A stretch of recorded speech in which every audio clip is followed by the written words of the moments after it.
So welcome friends, what if Naruto was Injustice universe where the Joker after became true monster movie? An injured Obito slams his hand together yelling in anger, damn you Kakashi, but it's not over yet, I still can activate infinite Tsukuyomi, thought Obito with chakra rods sticking out of his body. Sasuke narrows his eternal Mangekyo Sharingan eyes, this isn't good, thought Sasuke with a grunt blaze release. Priestess will of Purgatory, Enten.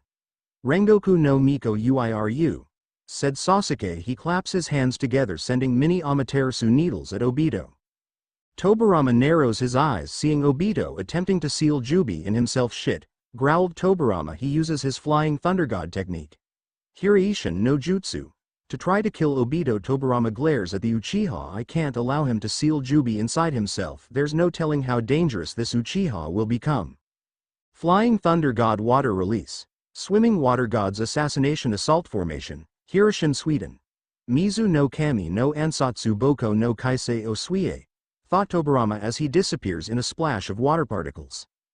Minato looks towards his son Naruto-kun. Obito is trying to seal Jubi in himself, we have to stop him no matter what, growled Minato in hatred. Usually the blonde-haired man didn't hate anyone. Hell, there's a short list of people who he actually hated. The person he hated the most is Obito Uchiha, his former student and one of the people who not just caused the Fourth Shinobi War but also the person who took him away from his wife and son. How could Minato not hate his former student? Obito is the person who forcefully ripped Kurama out of his wife and forced him to seal Kurama in his son.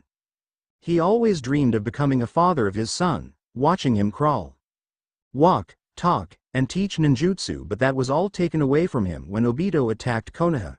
It's true at the time he was the Yondaime Hokage, but he was also a father and he wanted to be a father more than being Hokage. But he was actually thankful to Sasuke for having Orochimaru bring him back. Did he trust Orochimaru or Sasuke? Hell no, he sensed negative emotion with both Snake Sanin and young Uchiha, but now he's fighting with his son.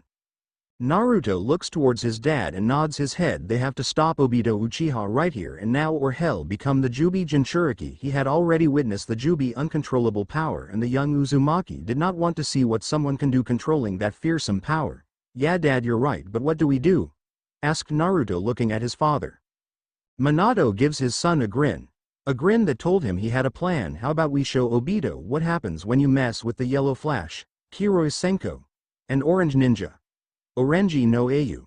You bring the wind, I'll bring the flames, said Minato activating his sage mode. Naruto grins at his father nodding his head. Minato raises his hand performing a Rasengan. He then mix fire nature into his Rasengan sage art fire release. Rasengan. Senpo Kaden.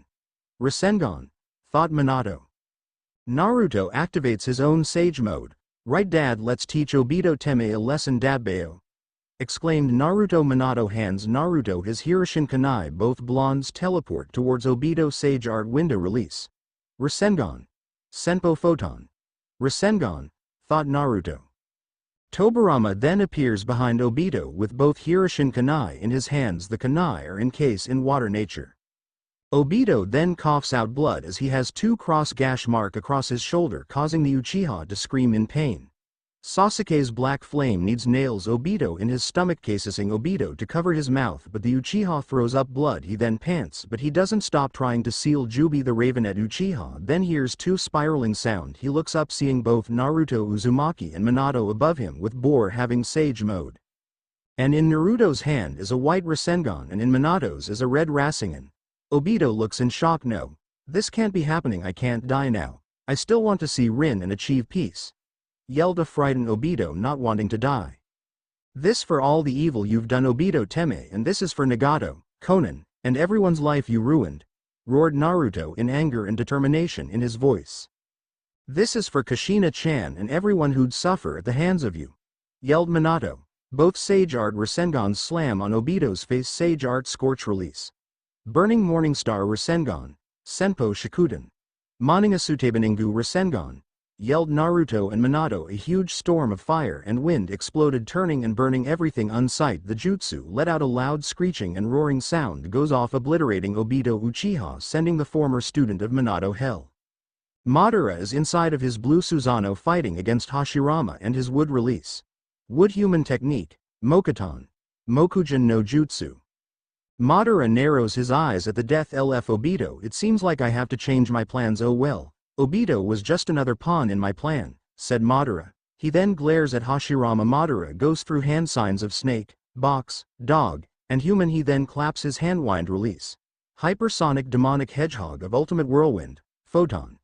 Kyukyoku no Senpu no Gokuchunsoku Akuma Hejihagu, yelled Madara. The elder Uchiha then shoots a red deadly rotating whirlwind of wind at Hashirama. Hashirama narrows his eyes. He then claps his eyes. Sage art wood release. Giant ogre wall of fortress. Senpo Mokuton. Yosei no Kyodina Oni no Kabe, yelled Hashirama as wood ogre punches his fist in the ground. A giant wooden wall of an ogre's head rose up, stopping the attack. Madara stares at his rival. Shall we continue this dance, Hashirama? Asked Madara. Hashirama nods his head. Mental link. Minato then uses the mental link to come up with a new plan. Even with Obito dead, they had to worry about Madara and Jubi. Naruto-kun, there's no time to celebrate. We must stop Madara and Jubi, said Minato. Naruto nods his head. I agree, Dad, but how? Even with Obito Teme dead, I have feeling Madara will use Jubi to activate Infinite Tsukuyomi somehow, said Naruto with a worried tone. Yes, he avenged his parents' killer and Nagato and Konan's killer, but he knew Madara was on another level than Obito or anyone he faced. Minato sighs. He nods his head, agreeing his son, but then he had an idea. Naruto, if Obito could seal Jubi into himself, then so can you, stated Minato. Naruto then looks shocked at his father. BB, but Dad, how? I don't know any sealing jutsu, exclaimed Naruto with a shock expression while looking distressed and confused. Minato then smiles at his son. Don't stress yourself, I can teach a jutsu that your mother learned from Mito Uzumaki, the first Jinchuriki of Kurama, said Minato in a fatherly tone, calming his nervous son. This shocked at Naruto. He knew of Mito Uzumaki since Kushina had told him about her, but the blonde Uzumaki didn't know the first Kurama Jinchuriki had taught his mother. Naruto looked at Minato with his eyes wide. And wait, you could do that? Asked Naruto with his mouth open. Yes, of course, Naruto. Now let's save the world, grinned Minato. Naruto grins at Minato. The blonde father then teaches his son the Uzumaki sealing jutsu. Mental link end. Naruto charges towards Jubi with a Hiroshin Kunai. Minato then Hiroshin Naruto. The younger blonde appears in front of 10-tailed beast. It's time to end this war. Uzumaki sealing technique method. Black Tengu ogre diagram pentagrams technique. Uzumaki Fuinjutsu Hoho. Kuro Tengu Onizu no Gobosei Jutsu, yelled Naruto, slamming his hand on the 10 tails. A huge sealing formula of Uzumaki covers the whole Jubi. Suddenly the Jubi goes inside Naruto, catching everyone minus Minato. Even Madara and Hashirama stopped fighting when hearing the jutsu, but it ultimately surprised them since they only saw one person using the jutsu. Once the Jubi gets sucks into Naruto bodies, the young Uzumaki's skin becomes pale, his hair becomes white as now his raises looking a pair of rabbit horns.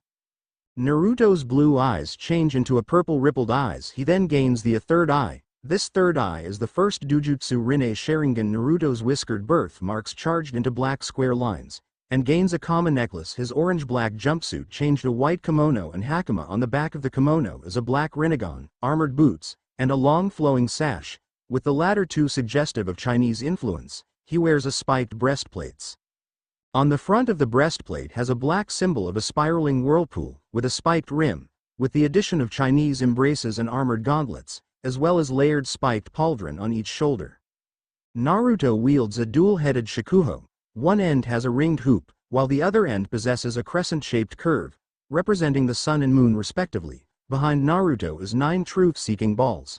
Naruto Uzumaki Jinchuriki of Kyuubi no Kitsune has just become Naruto Uzumaki Jinchuriki of Jubi, the 10-tailed Biju. Sakura and Kakashi are left shocked. Hiruzen looks on at shock at his surrogate grandson NN Naruto-kun, exclaimed the shock elder Kage. Madara with his wide open eye failed, said Madara. The Edo Hashirama looks shocked. Impossible, trailed Hashirama, not believing he just saw Naruto, a young inspiring Hokage, become Jinchuriki of Jubi. Sasuke looks in shocked at his former friend, teammate Naruto, said Sasuke in a shocked tone. Minato smiles at his son with proud way to go son, now take him down, said Minato. Naruto nods to his father. Naruto raised his finger, pointing his index finger at Madara. Diamond release. Adamant goddess arrow of shine, Naden. Shane no Adamanto Megami arrow. Whispered Naruto in a cold tone. He then fires a green-blue diamond in the shape of an arrow. The arrow pierced through Madara's Susanoo and Madara's stomach. Madara's Susanoo crumbles to pieces. Madara falls hard on the ground, coughing out blood. He looks down to his stomach, noticing the diamond arrow had not just pierced his Susanoo but him also. The elder Uchiha looks back, seeing the arrow it pierced through large rock pillar. Holy shit, said Madara. Lee looks in surprise. Naruto-kun. Did it? He destroyed Madara Uchiha's Susanoo with one jutsu, said Lee, looking in shock at his best friend, rival. Might Guy stares at Naruto with a bright smile. Naruto-kun's youth shines even brighter, said Might Guy the taijutsu master, then looks towards his eternal rival. You must be proud, Kakashi? Asked Might Guy. Kakashi nods his he then has an eye smile. Yes, I am Guy. After all, it's every sensei dream to see their student surpassed then, said Kakashi with a proud tone. Madara grits his teeth in anger. He had it all planned out and it was ruined all by a blonde child who reminded him of Hashirama. Madara glares at Naruto. So you want to dance Uzumaki? Said Madara. He then spins his gunbai around. Fine, let's dance Uzumaki. Show me your ninjutsu Jinchuriki of Jubi. Naruto swirls his as Shikuho. He then glares at Madara with his Rinnegan eyes. Fine, let's do this, Madara, but this will be your last dance. I'll send you back to hell, said Naruto. Madara grins at Naruto. He channels wind nature into his gunbai wind release. Full moon cyclone technique. Futon. Manjetsu Saikuron Jutsu, yelled Madara. He swings his gunbai, creating a whirling wind tunnel orb. Madara then goes through hand sign fire release. Wave of illuminating dove. Kaiten. Urumi Hado no Nami, yelled Madara. He then shoots a flame bird. Once the flaming bird comes in contact with the wind jutsu, the fire jutsu increases in size. Naruto growls at seeing the flaming bird. Naruto holds a deep breath. Boil release. Unimaginable pain of Warfox. Futon. Senso Fakusu no Sozo Ozesuru Itami, yelled Naruto. He then blows a hot boiling mist of a fox. The boiling fox then runs at Madara's flame bird. As both boiling and fire hit each other, creates a hot boiling steam. Naruto uses the truth-seeking ball to create a shield, protecting himself from the boiling heat mist. Sadly for Madara, he doesn't have anything to protect himself from the boiling mist. Madara growl in annoyance. He grips his gunbai. Tisk. Annoying Uzumaki. Even after these years, they're causing myself problems. Wind release. Wind tunnel. Futon. Fudo, said Madara. He swings his giant fan, creating a purple wind tunnel. The jutsu blows through the boiling mister, clearing it up. Both Uchiha and Uzumaki charge at each other, both Gunbai and Shikuho meeting each other. Madara's Sharingan glaring Naruto's Rinnegan. Both men pulled back and strike at each other, releasing a violent wave of wind, cutting the very good they stand on. Both men jumped back. They both raise their hands. The two men then start firing off a melee of black chakra rods. Naruto slams his foot on the hard ground. Sixth path. Century heavenly domination of chamber. Rakudo. Shoko Kaiga Sho no Seiki Ten no Shitai, said Naruto. The ground shook suddenly. A giant blue machine came from the ground. Imagine what Ninjor looks like from Power Rangers. Madara glares at the giant machine. Ninja warrior. This technique is just like Asura Path, Shirado, except on a larger scale. Unlike Asura Path, where Asura Path, Shirado, grants the user the ability to augment their own body to summon mechanized armor and various ballistic and mechanical weaponry. But this jutsu is on a whole different level. Instead of granting the user the ability to augment their own body to summon mechanized armor and various ballistic and mechanical weaponry, this grant the user to create a giant machine warriors, thought Madara. He then summons his perfect Susanoo. Shall we continue our dance, Uzumaki? Madara with both arms crossed. Naruto grins at Madara. Yes, let's continue, Madara, said Naruto. He then jumps on the robot, encasing it in Kurama's chakra mode. Sorry Kurama, I know you never wanted to be part of Jubi, but there was no other way, thought Naruto. The robot unsheathed his sword. He charges at Madara.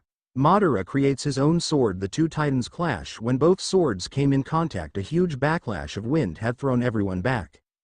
Omoi covers his eyes from the large dust storm. I can't believe Naruto-san is winning. I am sure happy I am not facing him, said Omoi, looking in awe at Naruto fighting Madara, the legendary shinobi. Sai smiles at Naruto. You sure have grown, Naruto. I am glad we're friends. Now save the world, said Sai, holding his injured arm. Naruto and Madara clash at each other in a flurry of swings. Naruto spins around slashing at the back of the Susanoo, causing the blue samurai being to stumble. Naruto goes for a kick but the Susanoo grabs the leg. Madara commands the Susanoo to raise his sword to cut off the robot's leg. Naruto commands the chakra tail to wraps around the tail. Naruto commands the robot to punch the Susanoo in the chest, cracking it. Madara commands the Susanoo to punch the robot. The machine skids back. Both samurai and ninja charge at each other with a powerful left hook. Both fists meet each other, causing an earthquake. The very ground shook from the two titans. They then slam their right palms together, cracking and destroying mountains. Both pulled back from each other. The Susanoo hauls up his hand. A huge lightning laser forms in his hand. Storm release. Thunder Force Core. Ranton. Sandafosakoa. Said Madara, shooting a wide beam of lightning. The robot raises his hand, activating human path, absorbing the jutsu. The machine raises his sword. My turn. Madara. 6 path scorch release. Eternal wool of the firebird. Rakudo Shikuden. Feiyabado no Ain no Ishi. Yelled Naruto. His sword ignites in a scorching fire of white emerald fire. He then circles around his sword in moon motion. He then slashes it down. A huge wave of scorching flames covers the Susanoo. Everyone watches as the scorch release jutsu melts the Susanoo and Madara, ending the war. Naruto turns of the Kyuubi cloak and turn off the machine. The machine then envelopes itself in a large cloud of smoke. Minato smiles at his son. You did it, you really do it, said a proud Minato. Way to go, Naruto, yelled Ino with tears down her face. Shikamaru smiles at this, happy the war is finally over. Everyone cheers for Naruto. While Naruto would welcome the cheering, he was more focused on his former friend Sasuke Uchiha. Naruto walks up to Sasuke. Both Uzumaki and sole member of the Uchiha stare at Sasuke. What do you plan to do now, Sasuke Teme?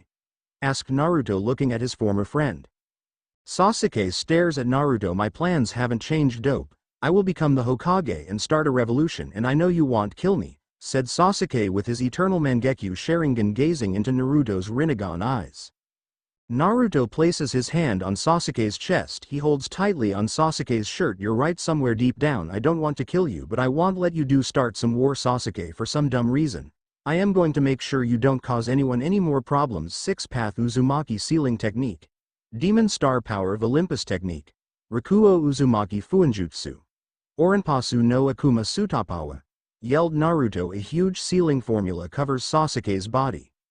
The Uchiha screams in pain. He then falls to the ground. Sasuke then tries to burn Naruto with his Amaterasu, but the Uchiha finds out he can use his Amaterasu. He then realizes he can't use his chakra at all. Sasuke then glares at Naruto. What did you do, Naruto? Demanded Sasuke. Naruto smirks at Sasuke. I sealed your chakra. Well, not just your chakra but your whole chakra network, and now you're as weak as a civilian, said Naruto. Sasuke tries to attack Naruto, but Naruto just slide right, avoiding the Uchiha's attempt. Naruto then appears in front of Sasuke, pointing both hands at Sasuke, having both index fingers pointed at Sasuke's 6-path chakra needle. Rakudo. Chakrahari, whispered Naruto. He then fires 2 small pink chakra needles in his eyes. And now you're blind, said Naruto. He then opens a portal. Before he goes into the portal, he sees Kakashi and Minato behind him. Wait, Naruto, where are you going? Asked Kakashi in a worried tone. Naruto gives his sensei an apologizing smile. I am leaving this world and going to another world, hopefully one that isn't dark, and a world where I can live in peace without worrying about someone trying to hunt me down, said Naruto. But the war is over, no one will hunt you anymore, exclaimed Kakashi. Minato put his hand over Kakashi's shoulder. Kakashi looks back at his sensei. Kakashi, you know everyone would fear Naruto. You saw what he did. Do you honestly believe Naruto will live a peaceful life? Naruto, go and start a new life, and remember Kushina and I are both proud of you. Oh, and Naruto, happy birthday, son, asked Minato. He then smiles proudly. Plus this way Naruto can start over a new life, said smiles at his father and sensei with a lone tear coming down from his face.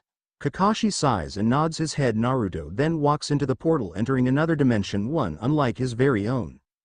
Time skip 5 years. A blonde-haired Japanese man who appears to be around the age of 21 walking into a back alley. This blonde-haired man is Naruto Uzumaki. You're probably wondering where he lives. Well, he lives in Gotham City, home to some of the most insane psychotic people and home to the Bat family, but more so to Batman the Dark Knight.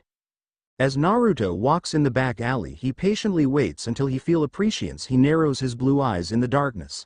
Batman, it's good to see you, said Naruto staring at the Dark Knight. Naruto still found it interesting him Naruto Uzumaki Jubi Jinchuriki being the informant and right-hand man for Batman, Dark Knight, world's greatest detective, and to people who don't know billionaire Bruce Wayne. Naruto is wearing a black Boulevard Supply shirt. On the shirt is a out cup full of lean. Above the cup is the word California lean. Below the cup in bright teal is the World Boulevard. Over the shirt is a gray Robin jean jacket. He wears black Versace jeans, and black and white Air Jordan 1 Co Shadow.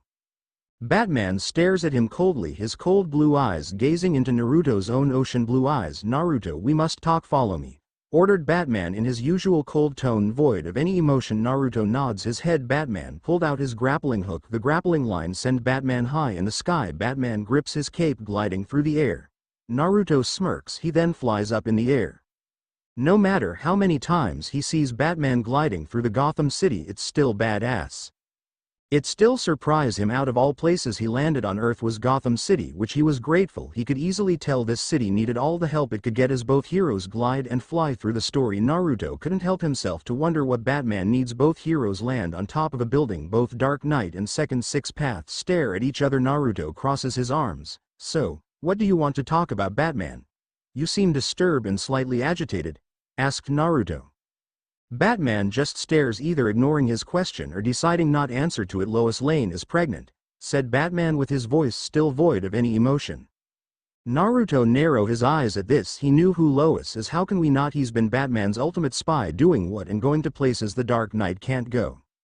He knew Lois Lane is not just married but married to Superman and his citizen ego Clark Kent. Does he like Superman? Hell no. In Naruto's eyes Superman is weak. Yes, he's physically strong but mentally weak. He knew if someone went after his loved ones hell break, and Superman's arrogance annoyed him to no end. He didn't just knew Superman's secret identity but everyone from Justice League to the Teen Titans.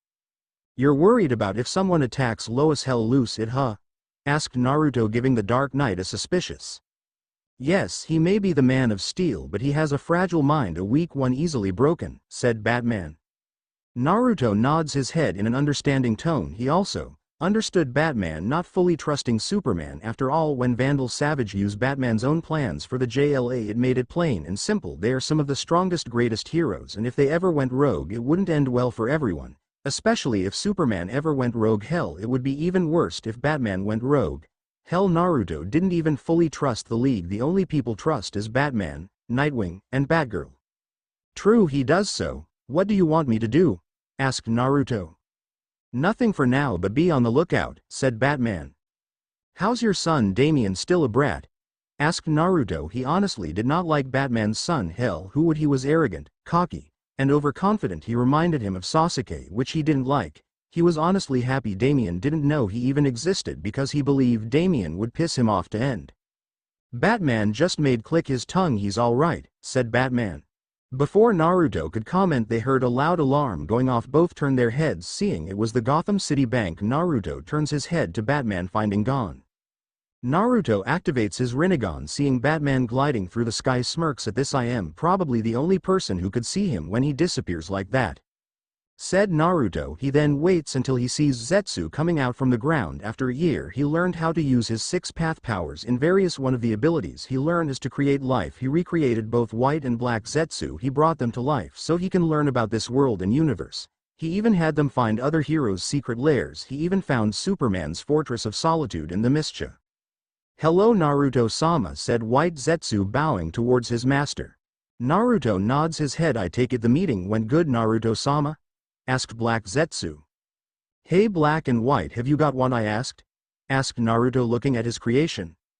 Zetsu nodded his head. Yes Naruto-sama, said White. Zetsu holds out his hand. A giant green and gold merge from Zetsu's hand. The rocks are the size of a basketball. Here it is, gold and green kryptonite. Naruto-sama, why did you want us to get this kryptonite? Naruto-sama, asked Black Zetsu. Simple Black, just in case if Superman goes rogue I'll use these on him, said Naruto. White Zetsu grins at Naruto. You really didn't trust Superman, do you? Asked White Zetsu. Naruto shook his head negatively. Would you trust someone who can destroy the whole planet? I know I am godlike but I am not weak mentally like him. I'll be leaving now, said Naruto. Both Zetsu chuckle. He then opens a portal. Going through the portal. Naruto-sama doesn't like Superman, snickered White Zetsu. Black Zetsu growls, Baka, it's not that Naruto doesn't like Superman, he just doesn't trust the Man of Steel, said Black Zetsu. He then merges into the ground. Next day at Star Labs, Batman is on his knee looking at something which could be a clue. The Dark Knight hears footsteps behind him, but he doesn't turn his head. Was anything else stolen? Asked Batman. Behind him is a doctor of Star Labs, a small amount of equipment but nothing significant. I guess you can see why we didn't contact Superman, said the doctor. You were experimenting with kryptonite, stated Batman, glaring in the distance. Not to hurt, we wanted to know if it has any benefits, whether it could be used as a power source, whether it could cure diseases. We're scientists, not monsters, said the doctor as he defended himself. Batman and the doctor stare at the dead bodies that are grinning madly. Well, in the hands of monsters now, said Batman, staring at the dead bodies who have grin-splitting grin. Damn it, Joker, what the hell are you up to, thought Batman. He may not know what the psychotic clown up to, but Batman knows he must find out, and fast. I want a list of every person who had knowledge of the kryptonite's existence. No one leaves this facility until Superman then flies in the lab, shocking the doctor, but no knew that Batman was shocked since he always has a scowl expression on his face. Superman stares at his best friend with a horrified expression. I can't see her. I can't see Lois, exclaimed Superman with terror lace on his face. Batman then stares at his friend. We're not alone, Superman. Maybe you should. He has her, said Superman. Batman looks down with no emotion, but inside he was coming up with ideas. Why did Joker go after Lois? Even after all these years, he still couldn't understand the clown prince of crime. Superman places his hands on Batman's shoulders. Batman looks into Superman's eyes, seeing fear, worry, terror, a hint of lost. Please help me find her, begged Superman. He then flies off searching for Lois. Batman then presses on his calm. Naruto, Lois has been kidnapped, said Batman. With Naruto. Naruto narrows his blue eyes. By who, Batman asked Naruto as he looks at his hand that is encased in fire, wind, water, lightning, and earth release. He didn't know who took Lois, but he knew it had to be someone who had ties with Superman. Not just, but it had to be someone who knew of the aliens and reporters' relationship. With Batman. Batman narrows his eyes. Him, the Joker, said Batman in a cold tone, but Naruto also sensed a hit of frustration. With Naruto. Naruto is sitting in his chair. Do you need me to help search? Asked Naruto. We may not trust Superman, but he didn't hate him. With Batman. Yes, have Zetsu on the lookout, ordered Batman. With Naruto. Naruto stands up, glaring in the distance. Right away, Bats, said Naruto, cutting off the connection to the calm Zetsu. We have work to do, ordered Naruto. Zetsu then merges out from the ground. Yes, right away, Naruto-sama, said White Zetsu. Naruto then transformed back to his six-path mode. With Batman, this a priority call to all Justice League members and reserve members. I need as many eyes, ears and minds as we can spare in Metropolis. A woman is missing, said Batman. God, I hope we can find her before that psycho decides do whatever sick plan he came up with, thought Batman. With Green Arrow. The blonde billionaire Oliver Queen, or known as Green Arrow, raised an eyebrow. You want the whole Justice League on a missing person case? Asked Green Arrow, not sure he completely heard right. Absolutely, said Batman. With Cyborg, we believe she was taken by the Joker, said Batman. The African-American Cyborg narrows his soul eye. Who is this woman, Batman? Asked Cyborg, not sure what's so special this woman. She's one of us. That's all you need for now, said Batman in his usual cold tone. With Wonder Woman. Wonder Woman is flying through the sky. Her name is Lois Lane, said Batman. Lois, said Wonder Woman with worry in her voice. Wonder Woman, Miss Lane was last seen at the Metropolis docks. Head there and find out if anyone saw her or the Joker, ordered Batman. I am on my way, said Wonder Woman. Unknown to Wonder Woman, Naruto and Zetsu were at the site, but both using his hidden sight of view technique. Byu no Kakusareta Saito Jutsu. It's a jutsu that allows the user to become invisible. It also leaves no trace of chakra or the user's presence. With Flash, the fastest man alive is sitting on his couch. Flash, said Batman. Flash quickly arrives in Metropolis. The only thing in city people see is a yellow lightning bolt zipping through the streets. I am in Metropolis. What do you need? Asked Flash. He then meets up to find the Dark Knight. Search every inch of Metropolis. Superman is scanning the city from above, so start with everywhere he can't see. Underground facilities, sewers, basements, anything lined with lead, said Batman. Flash takes off on it, said Flash. Everyone else, report in as soon as you reach Metropolis. Share anything you have to see something, said Flash. Batman nods his head at the Scarlet Speedster. Flash grabs onto Batman and runs. Sorry, I know carrying you is a bit awkward, but it really is the quickest way, said Flash. Just go fast enough that no one can see us, said Batman. Flash nods his head. The two heroes then arrive in a lab. Star Labs, said Batman, shooting Flash a curious look. Flash nods his head. I figure this could be related, and what looks to be another one of yours in Metropolis, said Flash as the two looking at Scarecrow, who's sitting against a locker with a vial in his left hand. Batman kneels down to his enemy. Yes, it's Crane, stated Batman, or as you might know him as the Scarecrow. With Naruto and Zetsu we found them. Batman, Joker isn't in Metropolis, him and Harley hijacked a submarine, said Naruto. With Batman and Flash, Justice League, one of my contacts has just told me they're in a submarine, said Batman. The Dark Knight is actually grateful he has a special comm that only him and Naruto can talk. It made keeping him secret from the League even easier than it originally is. With Wonder Woman, as Wonder Woman has a man binded by her lasso of truth, she sees Superman fly past her. I see it, said Superman using his X-ray vision on the water. He flies down and pulls up a black submarine. The Man of Steel throws the submarine on the sand. He then rips a part of it open. As he walks in, he sees Joker and Harley with gas masks and dressed in doctor and nurse uniforms, standing above an unconscious Lois Lane. Lois, what did they do to? Said Superman. He is then hit with green gas. What's I? Trailed Superman. The alien then falls to the ground. Both Prince and Princess of Crime are standing above the hero. Something wrong, Supes? Cackled the Joker. Yeah, for a Man of Steel, you look kinda wobbly, said Harley in her thick New Yorker. Pas Simon growled in a dark, emotionless voice. Superman looks up in shock. No, said Superman. In front of Superman is Doomsday, snarling and roaring at the son of Krypton. Superman, roared the monster of death. Doomsday, said the shocked Kryptonian. No, Lois, the baby, said Superman with worry in his voice. Baby, said a shocked Harley. Here we go, said Joker while wearing his gas mask. Both Harley and Superman are unaware of the Joker's dark grin. Superman glares at the monster in front of him. Stay away from, yelled Superman, flying at Doomsday. He then takes off in the air. As the two clown villains watch Superman and Doomsday, the Joker looks up with a dark, evil grin and Harley looks in wonder. Time to go, said Joker. Joker then smiles at Harley. We're just going to leave. But this is the first submarine I've ever owned. Both criminals jump out the damaged submarine. The Joker then takes off the doctor coat. Well, get you another one, said Joker, glaring in the distance. I can't just get another one. I've named this one. You can't abandon something once it has a name. Everyone knows that, exclaimed Harley. Joker turns around, gripping her wrist tightly, glaring at the female clown. Harley, any minute now, angry do-gooders are going to realize what we're up to. If we're still here when they arrive, they will hit us over and over to your submarine, growled an angry Joker.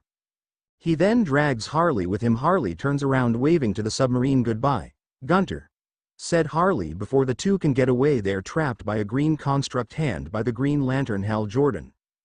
Gunter is a terrible name for a submarine, said Green Lantern. Behind him, Wonder Woman flies down. Flash and Batman soon arrive behind the Amazon. Far away, Naruto and Zetsu are watching with Naruto's hidden side of view technique. Byu no Kakusareta Saito Jutsu, still active. Batsy, said Joker, happy to see his arch nemesis. He then gets up. Wait a minute, did Flash carry you here? Asked a grinning Joker, but only got the silent treatment, but he knew it was a yes. The Joker then starts cackling, ha, putting fear in the hearts of criminals, while his bright red friend carries him through the night, laughed the Joker. Batman ignores the Joker's joke. Just as he was about to enter the submarine, Flash tries to follow him. Batman raises his hand, stopping Flash. Wait, said Batman. The Bat of Gotham then puts on his own gas mask. Scarecrow's fear toxin, said Batman. He then enters the submarine, hoping to find something, but he doesn't. He then jumps out. Where is she, Joker? Demanded Batman. Wonder Woman glares at the clown. My lasso of truth will know, said Batman. She and Harley then stares at Batman. Not on him. I am not sure what would spew out of that mind, but it wouldn't be the truth, said Batman. With his hands covered in blood, the Joker grins at him. Come on, Batsy, use that pointy-eared head of yours. You can see the truth. You just don't want to look at it too hard, said Joker. What did you do to her? Demanded Batman, glaring at the Joker. Joker, still grinning, just stares at the brooding hero. You know what I did. You operated on her. She's the trigger, said Joker, catching everyone's attention. With Naruto and Zetsu. Naruto's Rinnegan eyes wide open. Oh, no, said Naruto. He then turns to Zetsu. Zetsu, we gotta move now, ordered Naruto. Both Black and Zetsu are left shocked. But why Naruto-sama? Asked Black Zetsu. He then puts his hand in a cross hand sign. No time to explain, just rescued people as fast as you can. Shadow clone technique, Bunshin no Jutsu, ordered Naruto. A huge cloud goes off. Once it clears up, 20 clones of Naruto appear. Zetsu nods his head, performing the Bunshin, making 20 clones. Both take off, heading towards Metropolis. With the Justice League, Batman turns to Flash, the missile on the submarine. His name is Gunter. Interrupted, glaring at Batman. Check to see if the warhead is still there, ordered Batman. Joker just let out a giggle. Don't bother checking, it isn't. When her heart stops, every heart in Metropolis stops, too, grinned Joker. Batman narrows his eyes. Why would her? The kryptonite, Scarecrow added it to his fear toxin, so it could enter Superman's bloodstream through his lungs, and then, trailed Batman. He then looks up to the sky. Superman! Yelled Batman as he yells into the comm. With Superman. Superman, can you hear me? Asked Superman. With the kryptonite fear toxin blinding Superman, you won't take them away from me, yelled Superman. Superman, stop. Whatever you're seeing, it isn't real, said Batman. Superman releases Doomsday. He then holds onto his head. Doomsday then begins to change into Lois. With the Justice League. As everyone looks up in horror and wonder, Joker grins darkly. Did you know she was pregnant? Asked Joker, shocking Wonder Woman and others who didn't know. Batman narrows his eyes in anger, turns around, delivering Joker a powerful left hook, causing the clown to spit out blood. With Superman. It's Lois, said Batman. The Man of Steel looks in shock as his pregnant wife takes the place of Doomsday. With Justice League. With his lip bleeding, the Joker has a shit-eating grin. Boom, said Joker. And just like what Joker said, when her heart stops, every heart Metropolis will stop. A huge mushroom cloud explosion enveloped the whole city of Metropolis. Superman, can you hear me? Asked Batman. With the kryptonite fear toxin blinding Superman, you won't take them away from me, yelled Superman.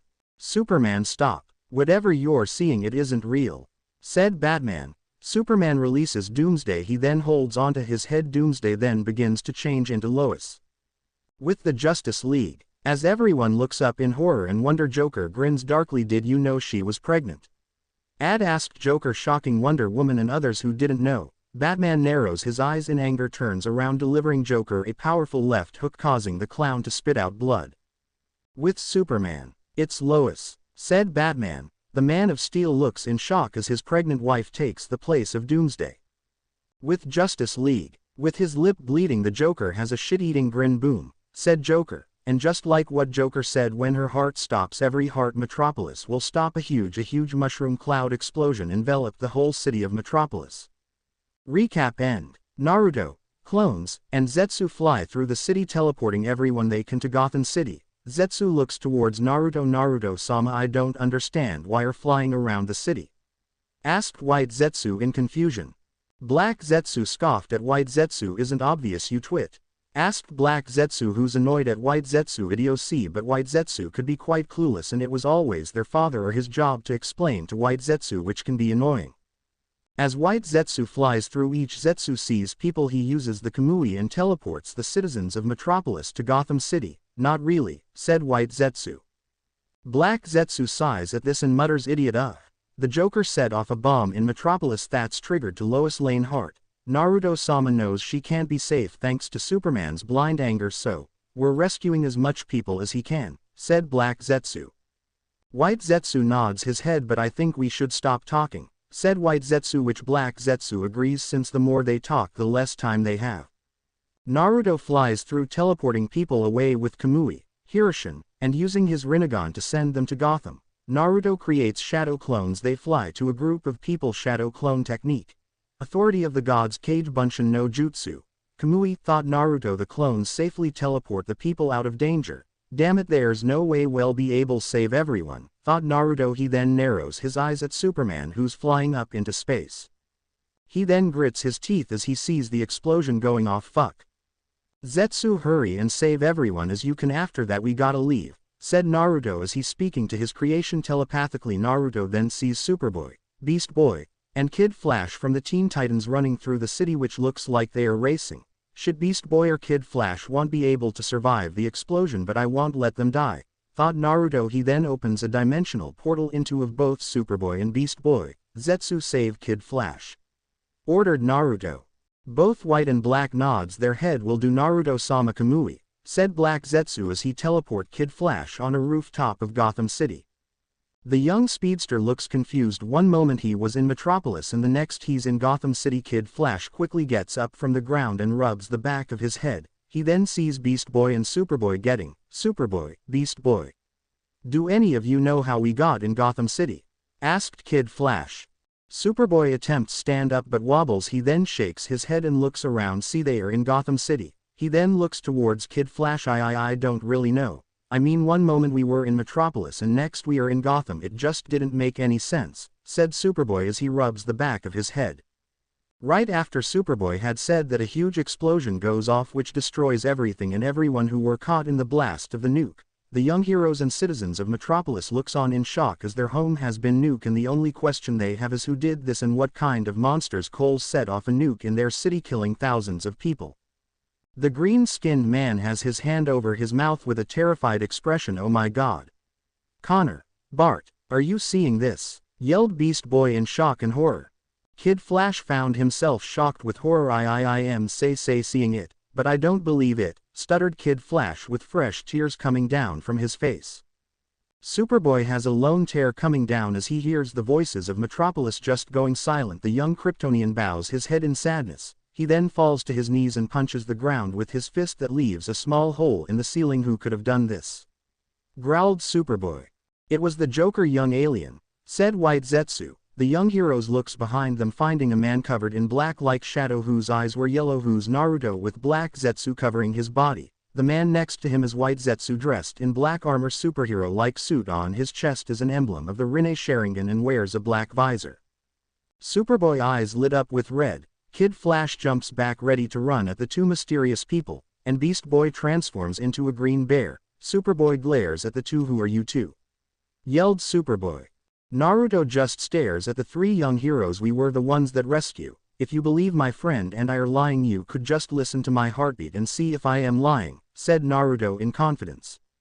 Superboy turns off his heat vision and uses his super hearing. He notices the pale man has no heartbeat. He then looks towards Naruto and sees his heartbeat is steady. Superboy lets out a sigh. Okay, you aren't lying, said Superboy, seeing as the two aren't a threat. Kid Flash comes down but still wary of the two, and Beast Boy transform back to normal. Superboy then narrows his eyes at White Zetsu. He then points at White Zetsu. But what the hell is he? He doesn't have a heartbeat, yelled Superboy. The reason why I don't have a heartbeat is because I don't have organs, said White Zetsu, shocking the three heroes beyond belief. WHWH, what DD do you mean you don't have a heart? Exclaimed Kid Flash in shock. Just before White Zetsu can answer, the speedster Naruto decides to answer the brunette. What my friend means is he's not a human. Actually, he's not even a life form. My friend Venus here is an artificial life form, so he doesn't have organs or bones really. But enough about him. My name is Rakuto, and as I said from the beginning, we've saved you, said Naruto. Superboy nods his we're thankful. But why? Asked Superboy in confusion. We've saved you because your two friends could have died. But we must leave now, and please don't do anything dangerous. Soon enough you'll find out why this happened. See you later, Titans, said Naruto. He then opens a portal and both into it, ignoring their pleas for them to stop.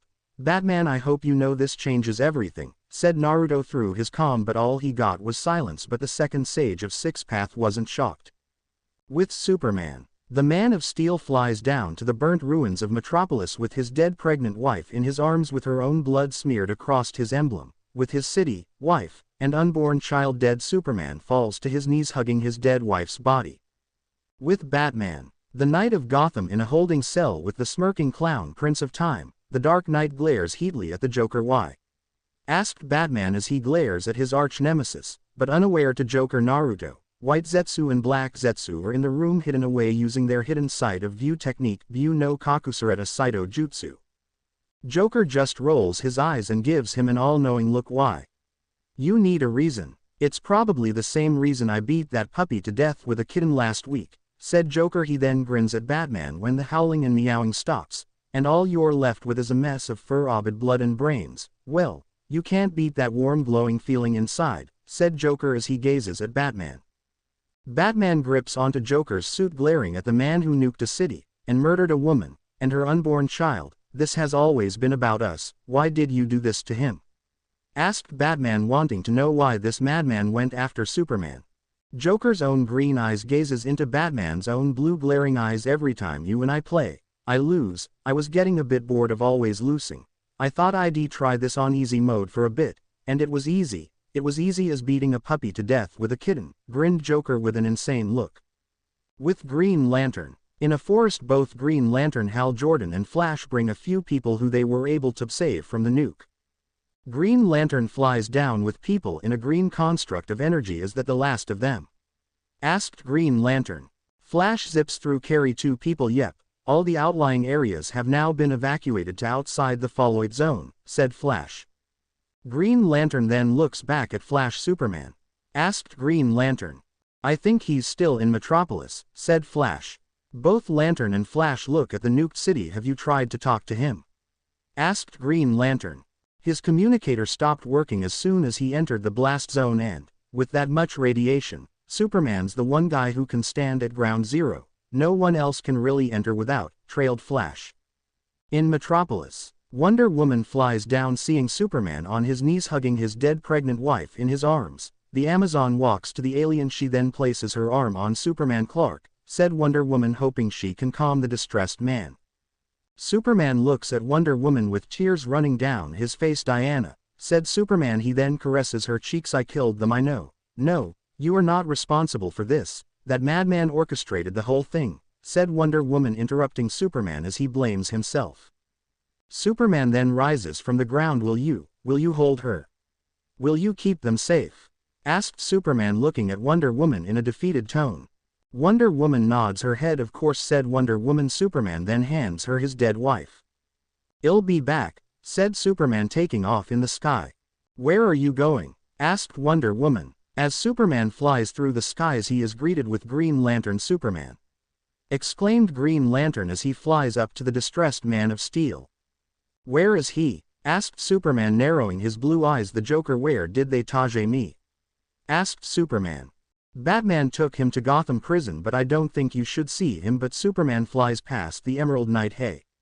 Exclaimed Green Lantern, trying to get Superman's attention, but the angry Kryptonian wasn't listening. Green Lantern sighs at the stillborn man. Wait! Yelled Green Lantern. He then creates a bubble, stopping Superman. You're hurt. You're angry. Take some time, said Green Lantern, trying to calm Superman. Superman places his hands on the sphere and glares at Green Lantern. Let me out, now! Demanded Superman. Let's just talk first. I don't want you to. Superman then destroys the construct, which caused Green Lantern to fly back. Superman then heads to Gotham, but Green Lantern won't give up. Stop! Yelled Green Lantern. Most would give up, but bought Green Lantern. After all, Hal Jordan doesn't really do give up, plus he just stand by and do nothing. Superman turns around, glaring at Green Lantern. You think you can stop me? With what? The most powerful weapon in the universe on your finger? Mocked Superman. Green Lantern narrows his eyes at Superman. Don't make me. But before he can even crest a construct, Superman takes of Green Lantern's ring, causing the man to fall. Superman then catches Green Lantern. Batman, he's Superman once again snatches the comm link. No, said Superman. He then uses his heat vision to destroy the communicator. As Superman sets the Emerald Knight on the ground, he lets out a sigh. Please, don't do something you'll regret for the rest of your life, said Green Lantern. Superman flies off, leaving Green Lantern without his ring. I already have, said Superman.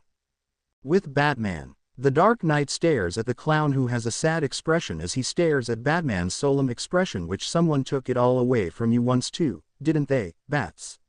And look what you became, an all-punching, all-kicking little ball. LD angst, said the Joker. What do you think Superman will become?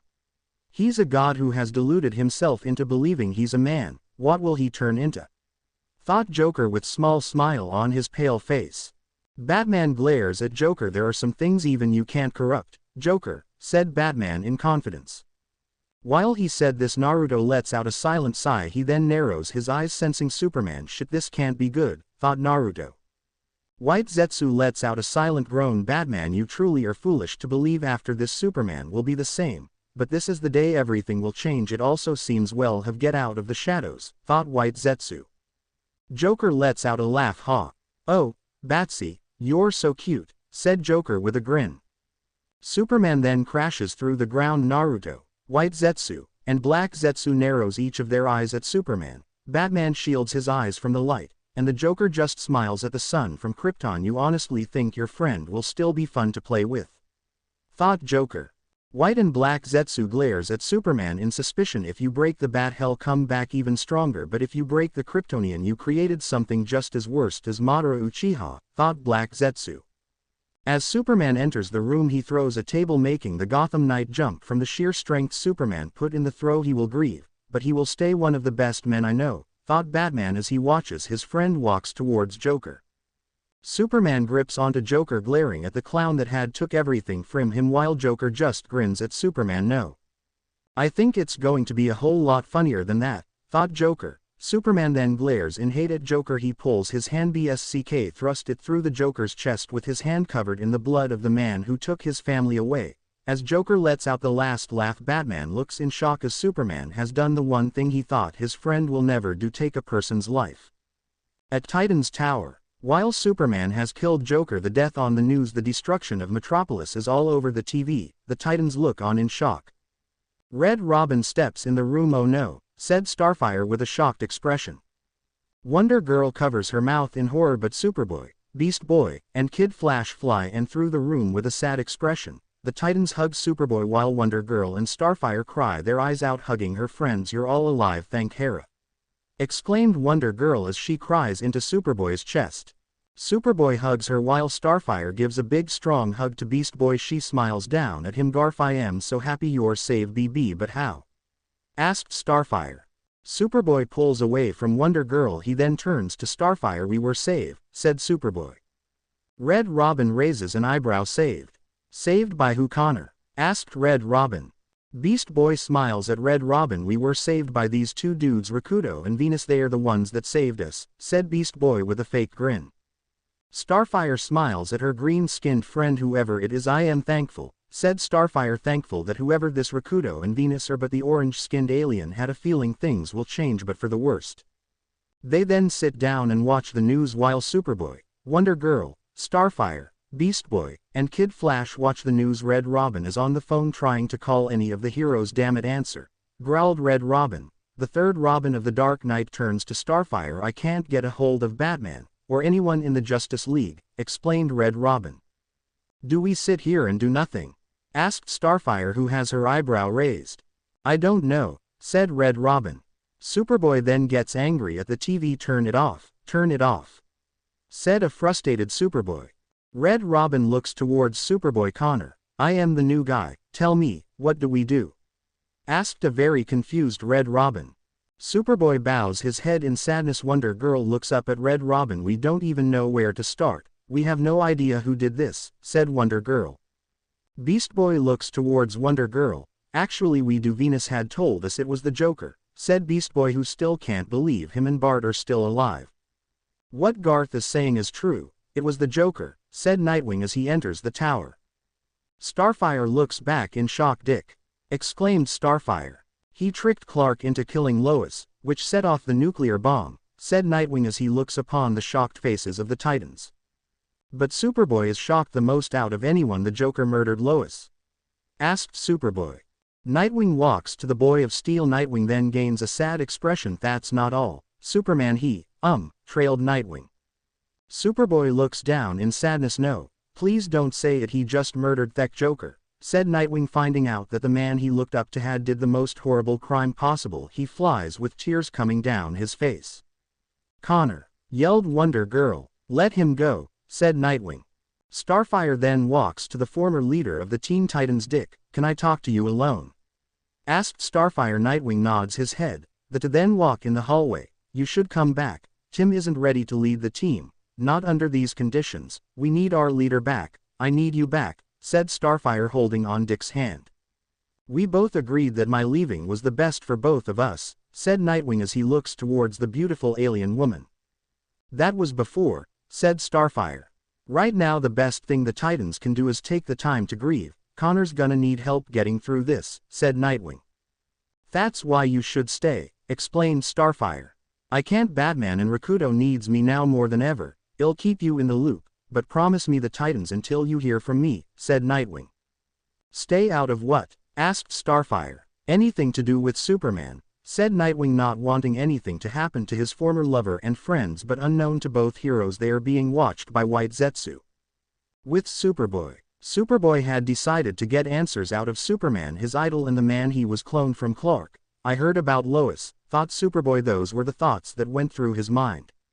Superboy then looks down at Superman, whose hand is still covered in Joker's blood. I am so sorry. When it happened, me and Beast Boy and Kid Flash, we and a few other 100 people we saved. We were saved by these two heroes called Rakuto and Venus. The first thing I knew we were in Metropolis, and the next we were in Gotham watching the bomb go off. I heard every voice in the city just go quiet, said Superboy. He then kneels down to Superman.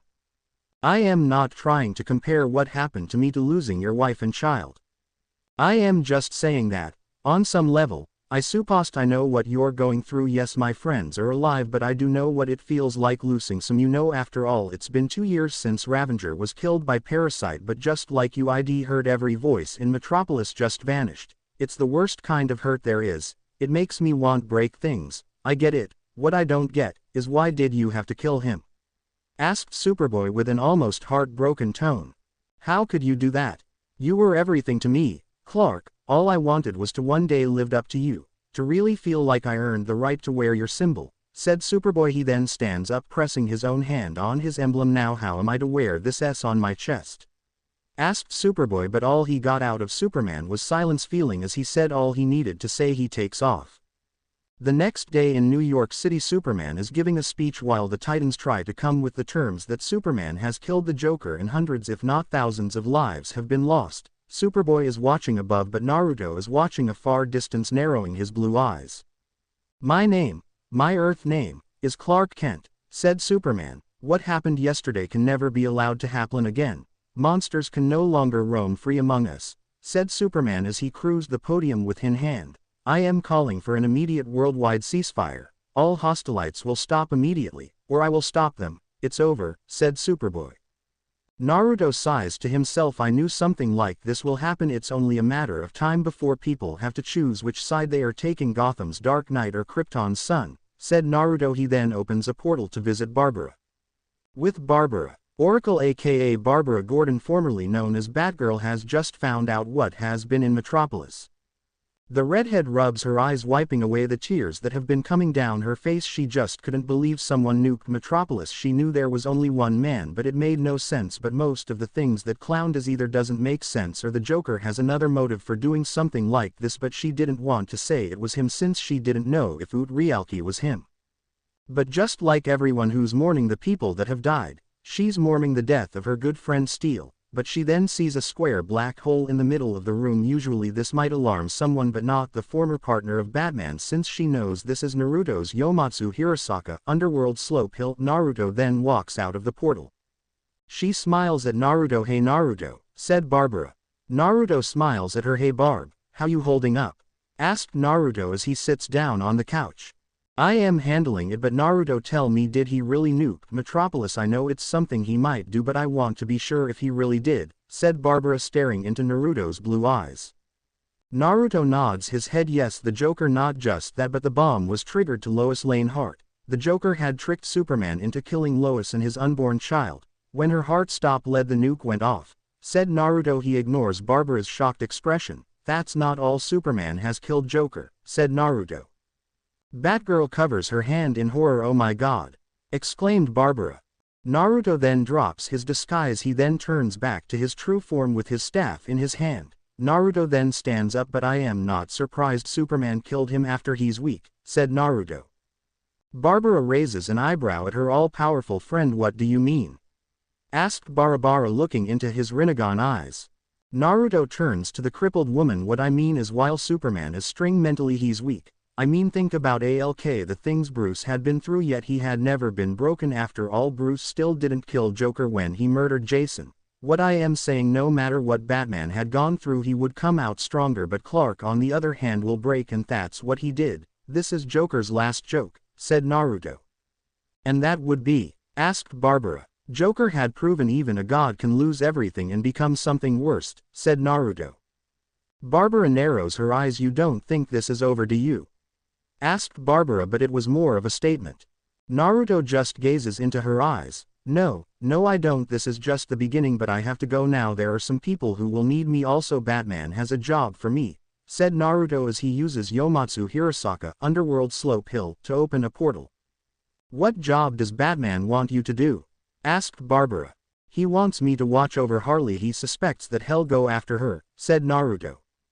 Barbara nods her head. Okay, just be careful, okay? Begged Barbara. Naruto nods his head. You got it, Barb. But are you sure you should be telling Batman to be careful, said Naruto as he enters the portal. Later that day in Smallville, Kansas. Superboy has just got home, but the young man is disturbed. That's just it. Everything he stood for, everything he was to me, it means nothing now. It's all ruined, said Superboy as he sits down at the table. Only if you believe that it is, Connor, said Jonathan. No, not because I say so, because it is so, said Superboy in frustration. Martha then tips on her coffee. Honey, Clark was never perfect, no matter how much you want to believe that, said Martha.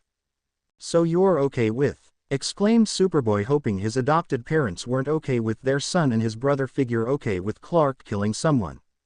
We didn't say that, said Martha. It's not our place to lay judgment. I can't honestly say that I would have reacted differently if I was Superman and this happened to you or Clark, or Martha, who's to say? Stated Jonathan. Superboy lets out a frustrating huff. He's supposed to be better than all of us, said Superboy stubbornly. That's not fair. He's only one man, said Martha. No, he's Superman, said Superboy. Connor, dear, all I can say is that if you want some measure of peace in your heart, you're going to have to find some way to forgive him, explained Martha. I can't, said Superboy as he gets up heading towards the door. Martha follows behind him. Where are you going to go, son? Asked Martha in a worried tone.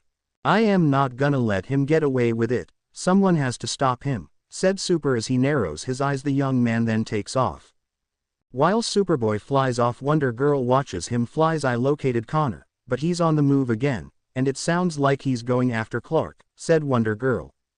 Far away from Wonder Girl, White Zetsu and Black Zetsu watch from afar. Well, it seems like Naruto-sama was correct about the young Connor Kent doing something reckless, said White Zetsu. Black Zetsu scoffed at White Zetsu. Of course Naruto-sama is correct. After all, he expected Superboy to doing dangerous that might get him killed, said Black Zetsu. Back at Titan's Tower, Red Robin, Beast Boy, and Kid Flash are standing while Starfire is on the computer. Damn, sit tight, I am going to give Dick a call. Don't. He won't help us, said Starfire. The three men in the room raised their eyebrow. What are you talking about? Exclaimed Red Robin, but both Beast Boy and Kid Flash knew Starfire was right. Starfire narrows her eyes. Just trust me. Listen, Cass, we're on our own here. What do you want to do? Asked Starfire. Back with Wonder Girl, the young Amazon flies up and follows after her friend. I am going to follow. Stand by, said Wonder Girl as she flies off. With Superboy. In the Fortress of Solitude, Superboy is destroying and throwing things. Seriously, Connor, said Wonder Girl as she lets out a sigh. You're not going to find any kryptonite. The Justice League purged this planet of the stuff years ago, said Wonder Girl as she stands over her friend. Superboy turns towards her. You think I don't know that? Yelled Superboy. Then what are you looking for? Asked Wonder Girl. The only thing that can truly stop Clark, said Superboy. How? Asked Wonder Girl. By sending him someplace he can never escape from. Now do me a favor and get out of here. You can't be here when he shows up, said Superboy. Too late. I assume you're looking for this, said Superman holding a strange device. What is that?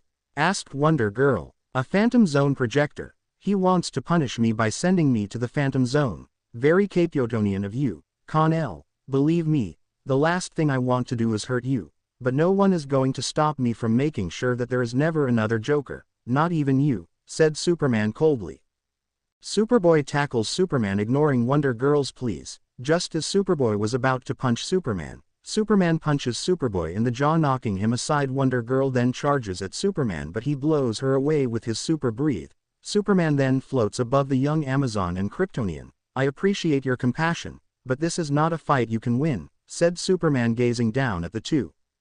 Superboy glares at Superman. "Then you're going to have to murder me like you did Joker, because I am never going to stop coming after you," yelled Superboy. But before Superman can answer, he's hit with an energy blast from Starfire. Behind Superman is Starfire, Red Robin, Kid Flash, and Beast Boy, who's a cheetah. "We're with you, Connor, no matter what," declared Starfire with her hands covered in her star bolts. "Yeah, just like what Star said, we got your back, dude," said Beast Boy, with Kid Flash nodding his head in agreement. "But how about giving the Titans a heads up next time?" asked Red Robin. "There won't be a next time," said Superman as he hits Starfire with his Hest Vision. Kid Flash grabs both Beast Boy and Red Robin, getting out of Superman's line of fire. Superboy, Wonder Girl, and Beast Boy, who turns into a Triceratops, charged at Superman. "Playtime is over," declared Superman. Beast Boy rams into Superman, causing the Man of Steel breathless. Wonder Girl punches him in the jaw, but Superman pays no attention as he punches Superboy in the jaw. Wonder Girl and Superboy holds onto both of Superman's arms while Beast Boy turns into a giant snake, wrapping himself around Superman. Starfire then kicks Superman in the gut, knocking the air out of him. While the heroes with super strength fight, Superman, Red Robin, and Kid Flash run to the Phantom Zone projector. "Well, get the Phantom Zone projector," said Red Robin, but sadly the two are unable to lift it. "Shit. We can't lift it," growled Kid Flash.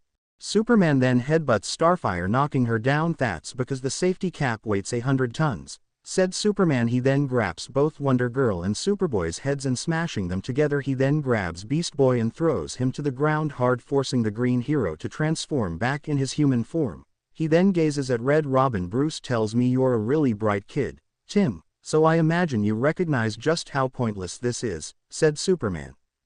Both Red Robin and Kid Flash glares at Superman. "Pointless or not, that wouldn't stop Bruce from coming after you," said Red Robin. "Tim is right, you must realize Batman won't just let you do as you please," said Kid Flash. "True, but the difference is that Batman always has a plan," said Suleiman. Before Superboy could do anything against Superman, Superman then gets punches in jaw by some invisible force. The punch was so powerful that caused Superman to hit the ground, leaving a large crater, but before the alien can even ponder on who or what hit him, he gets uppercut in the air. The person or thing doesn't stop. "Yasogami Kugeki, 80 Gods Vacuum Attack," yelled Naruto, who's using his hidden sight of view technique, View no Kakusureta Saito Jutsu. Superman is then bombarded with Lavender Chakra Fist, launching Superman even further in the sky and now to send him far, thought Naruto. He then raised his hand. "Six Path Flying Thunder God Technique, Rakudo Hiroshin no Jutsu," said Naruto. A chakra rod flies towards Superman, but the chakra rod doesn't pierce him. No, the rod instead enveloped Superman in a yellow flash, teleporting Superman 3 galaxies away. Naruto then turns off his hidden sight of view technique, View no Kakusureta Saito Jutsu, which shocked Superboy, Kid Flash, and Beast Boy, since they didn't expect the man that saved them to be back. Kid Flash blinks his eyes rapidly. "Rakudo, what are you doing here? And how did you even know where we were?" asked the young speedster. "Well, since I had a feeling one of you might do something incredibly reckless, I thought it would best to follow you guys, which I am glad I did, since there's no telling what might had happened," said Naruto. "Where did you send Clark?" asked Superboy as he stares at the man covered in black. "I sent Superman 3 galaxies away, but I know he'll come back and attempt to kill each of you. While you guys were trying to overwhelm and capacity him, he was trying to kill you," said Naruto. He then turns toward Superboy. "And if I hadn't showed up, he would have killed you." Superboy, "Now we must leave before he comes. Also, any more questions will be discussed once we leave here," said Naruto. He then opens a portal. The Titans then nod their heads, agreeing with Naruto as they all enter. Naruto uses his Kamui to teleport the Phantom Zone projector in his own dimension, while Superboy heart is in the right place. "I can't allow this weapon to be in this world, a world where Superman murders those who are innocent and who believe what he's about to do isn't right," said Naruto. Black Zetsu then chuckles. "Wise choice, a very wise choice, Naruto-sama. That weapon is too dangerous. said Black Zetsu. Naruto then enters the portal. He enters a cave where the Titans are standing around. What is this place? Asked Red Robin. This place is one of my hideouts. This hideout is for me experimenting with my powers and equipment, said Naruto. Starfire narrows her eyes. How do we know this place won't be discovered by Clark? Asked Starfire. Naruto smirks. Well, for one, this hideout is made out of lead. Superboy, use your supervision and tell me if you can see anything, asked Naruto. Superboy nods his head. Using his supervision, I can't see through the rooms, said Superboy. Red Robin then stares at Naruto. We're grateful in all. Why bring us here and risk your own life? Asked Red Robin, wanting to know why this man even helped them. He wasn't feeling ungrateful, but he just wanted to know why. Naruto narrows his eyes at Red Robin. Then he gazes at each of the Titans. I am confident I can handle Superman. He wasn't my priorities. You guys were. After all, you're now involved, said Naruto with his arms crossed. Kid Flash raises his eyebrow. Involved? Evolved in what? Asked Kid Flash. In the beginning of war, said Naruto, leaving the Titans shocked. Where did you send Clark? Asked Superboy as he stares at the man covered in black. I sent Superman 3 galaxies away, but I know he'll come back and attempt to kill each of you. While you guys were trying to overwhelm and capacity him, he was trying to kill you, said Naruto. He then turns toward Superboy. And if I hadn't showed up, he would have killed you. Superboy, now we must leave before he comes. Also, any more questions will be discussed once we leave here, said Naruto. He then opens a portal. The Titans then nod their heads, agreeing with Naruto as they all enter. Naruto uses his Kamui to teleport the Phantom Zone projector in his own dimension, while Superboy heart is in the right place. I can't allow this weapon to be in this world, a world where Superman murders those who are innocent and who believe what he's about to do isn't right, said Naruto. Black Zetsu then chuckles. Wise choice, a very wise choice, Naruto-sama. That weapon is too dangerous, said Black Zetsu. Naruto then enters the portal. He enters a cave where the Titans are standing around. What is this place? Asked Red Robin. This place is one of my hideouts. This hideout is for me experimenting with my powers and equipment, said Naruto. Starfire narrows her eyes. How do we know this place won't be discovered by Clark? Asked Starfire. Naruto smirks. Well, for one, this hideout is made out of lead. Superboy, use your supervision and tell me if you can see anything, asked Naruto. Superboy nods his head. Using his supervision, I can't see through the rooms, said Superboy. Red Robin then stares at Naruto. We're grateful in all. Why bring us here and risk your own life? Asked Red Robin, wanting to know why this man even helped them. He wasn't feeling ungrateful, but he just wanted to know why. Naruto narrows his eyes at Red Robin. Then he gazes at each of the Titans. I am confident I can handle Superman. He wasn't my priorities. You guys were. After all, you're now involved, said Naruto with his arms crossed. Kid Flash raises his eyebrow. Involved? Evolved in what? Asked Kid Flash. In the beginning of war, said Naruto, leaving the Titans shocked. Recap end. Beast Boy then turned towards Red Robin. So Tim, what do we do now? Asked the confused green-skinned animal shifter, who's scratching the back of his head. Sure, they were just saved from this new darker Superman, but what were they supposed to do if what Rakuto had said was true?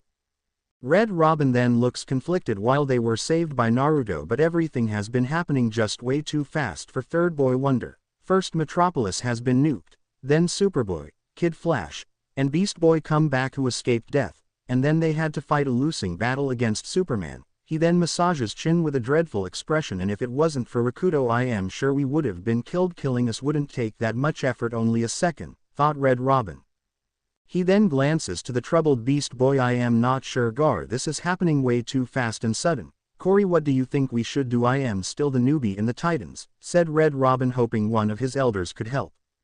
Starfire runs her orange fingers through her long exotic hair. Released a sigh. Last time I made the wrong call, Tim, but you're the leader of the Teen Titans now, so it's your decision what to do, said Starfire with a small smile on her face. I don't believe it, muttered a shaken Superboy. Wonder Girl kneels down to Superboy, who's just sitting on the ground. She then placed her hand on his shoulder. The genetic clone looked up towards the blonde-haired Amazon. What's wrong, Connor? We're all here for you, said Wonder Girl.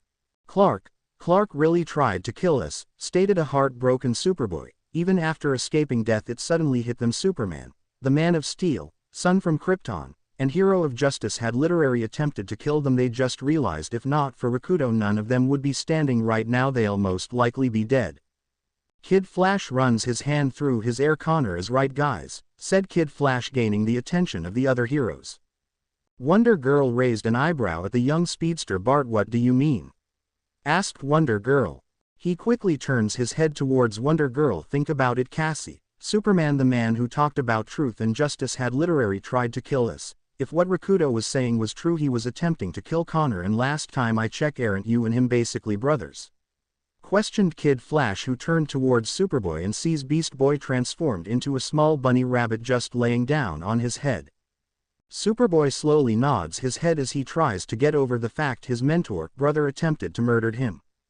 Beast jumps off of Superboy's head and transformed into Egyptian cat. But dude, can't you just go back in time, stopping the death of Lois? Asked Beast with his tone laced with hope. Kid Flash turned towards the vegan hero. No, I won't do that, said Kid Flash. Beast Boy then transformed back into his original human. He then narrows his forest green eyes at their yellow-themed hero. Why not? We know you're fast enough, Bart, snarled Beast Boy, gritting his sharp canine teeth. Gar, it's not that I won't do it, it's that I can't. Gar, time travel is never a good thing. It always ends up badly. Even if I did time travels and was able to stop Joker, another horrible future would happen, said Kid Flash. This calms Beast Boy down. Beast Boy then looks back in sadness. Sorry, Bart, apologized Beast Boy. Kid Flash then waves him off. It's no problem, but what are we supposed to do now? Said Kid Flash as he turned towards Red Robin. It's clear that this isn't over for now. The best thing to do isn't to do anything hastily. We have to play this carefully and smart. Our best chance is to stay low. Red Robin. Everyone agrees with Tim since this is the smart move.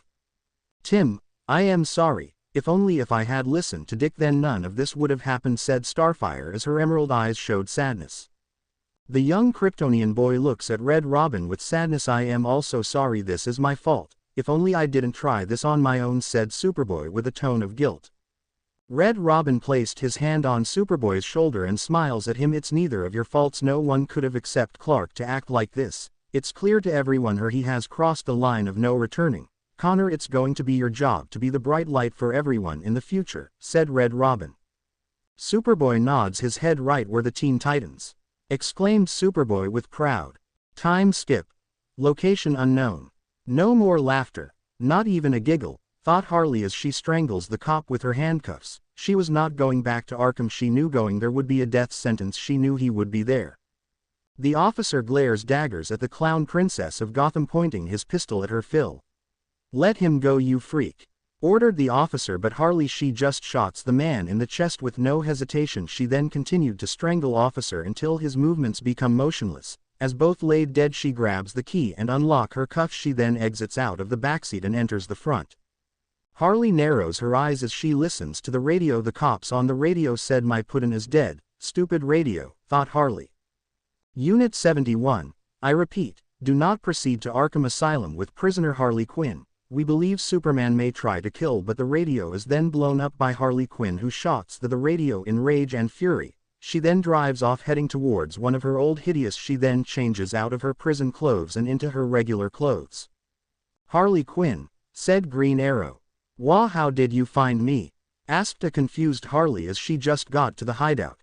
Green Arrow has his bow pointed at Harley as he carefully watches her puck up a grinning sphere. You crashed a police car outside. You're not exactly keeping a low profile, said Green Arrow. He then fires his arrow as Harley tossed the ball. Once it comes in contact, the ball explodes, pushing Green Arrow back.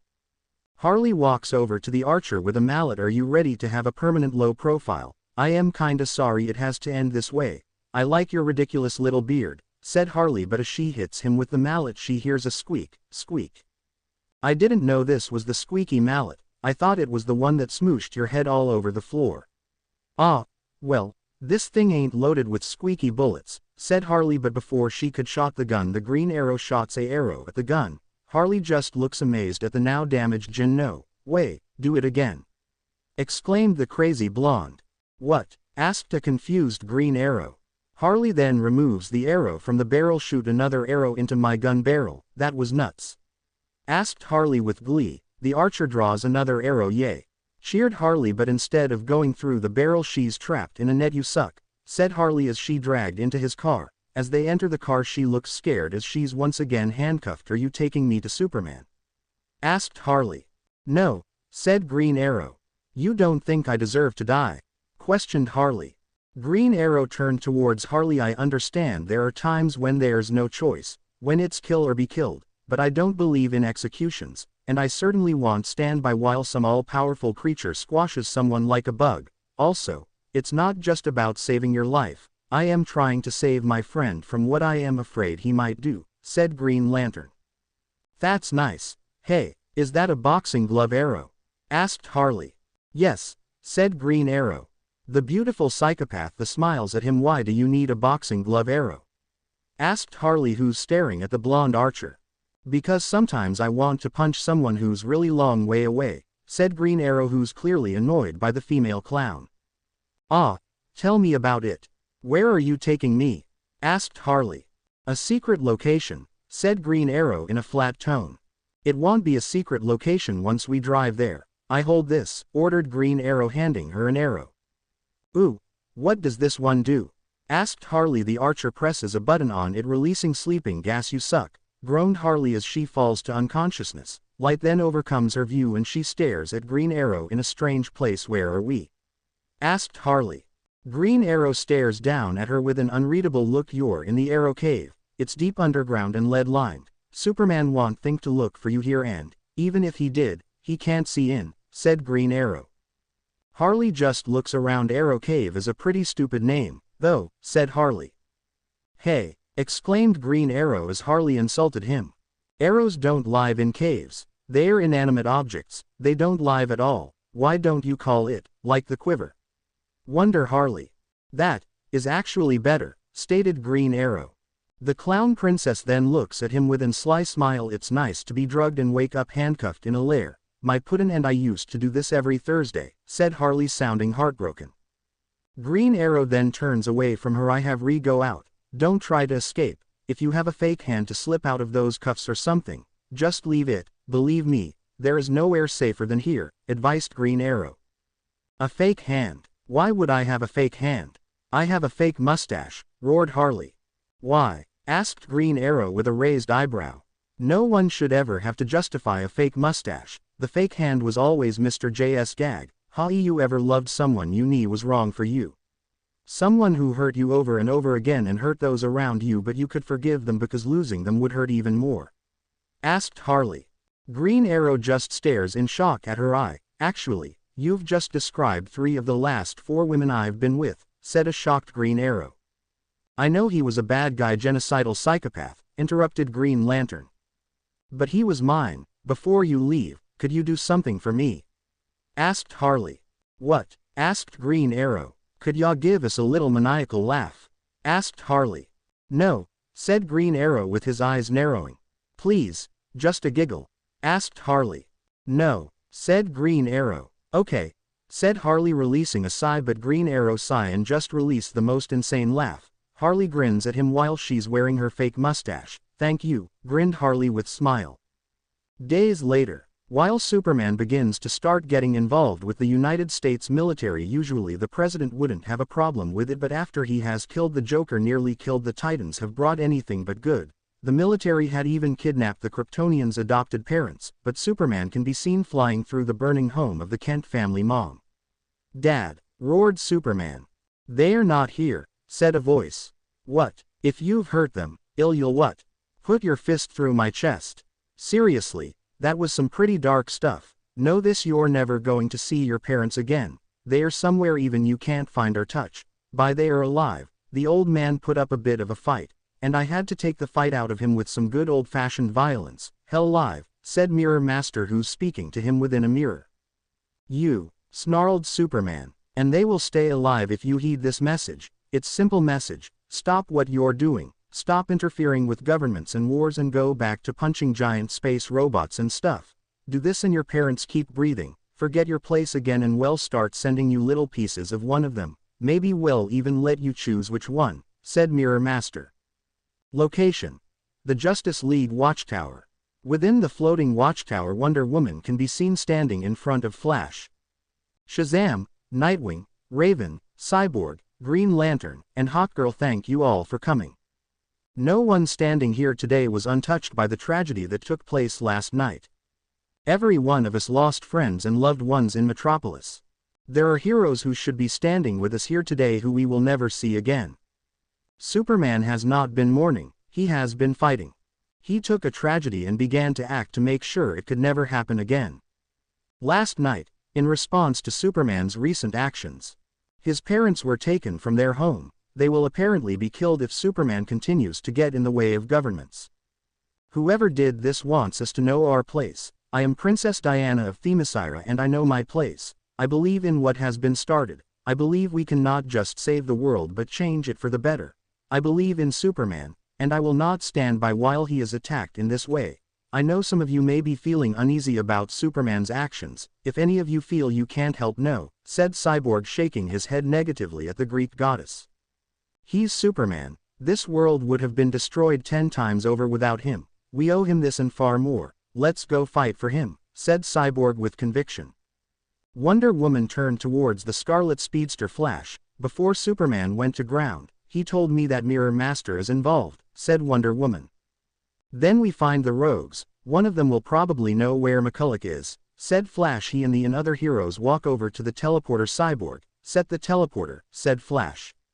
Where? Asked the former Titan. Central City, said Flash. Each hero track down the heroes with an unknown fury which can be seen overboard, especially with some of the rogues who stand no chance. Where's Mirror Master? Tell me, demanded Flash as he grabs the freeze gun, accidentally making Captain Cold freeze himself. Captain Cold grits his teeth in frustration at the overly aggressive Flash. Okay.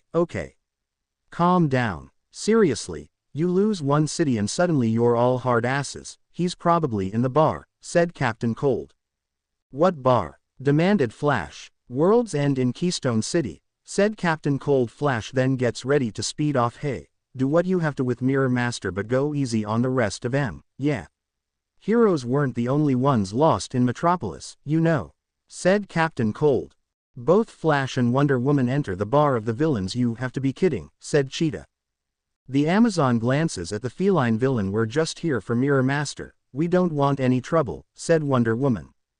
And what if we want some trouble? Asked Cheetah. I'd advise against it, said Wonder Woman as Cyborg, Raven, Green Lantern, Nightwing, and Hawkgirl. Flash runs towards Mirror Master who's sitting down. Time to talk, said Flash as he reaches over to the man but his hand goes right through him. Mirror Master who's in the mirror world just grins at him. Flash, "Fee such a fast one, ye sure do look slow sometimes," said the cocky villain.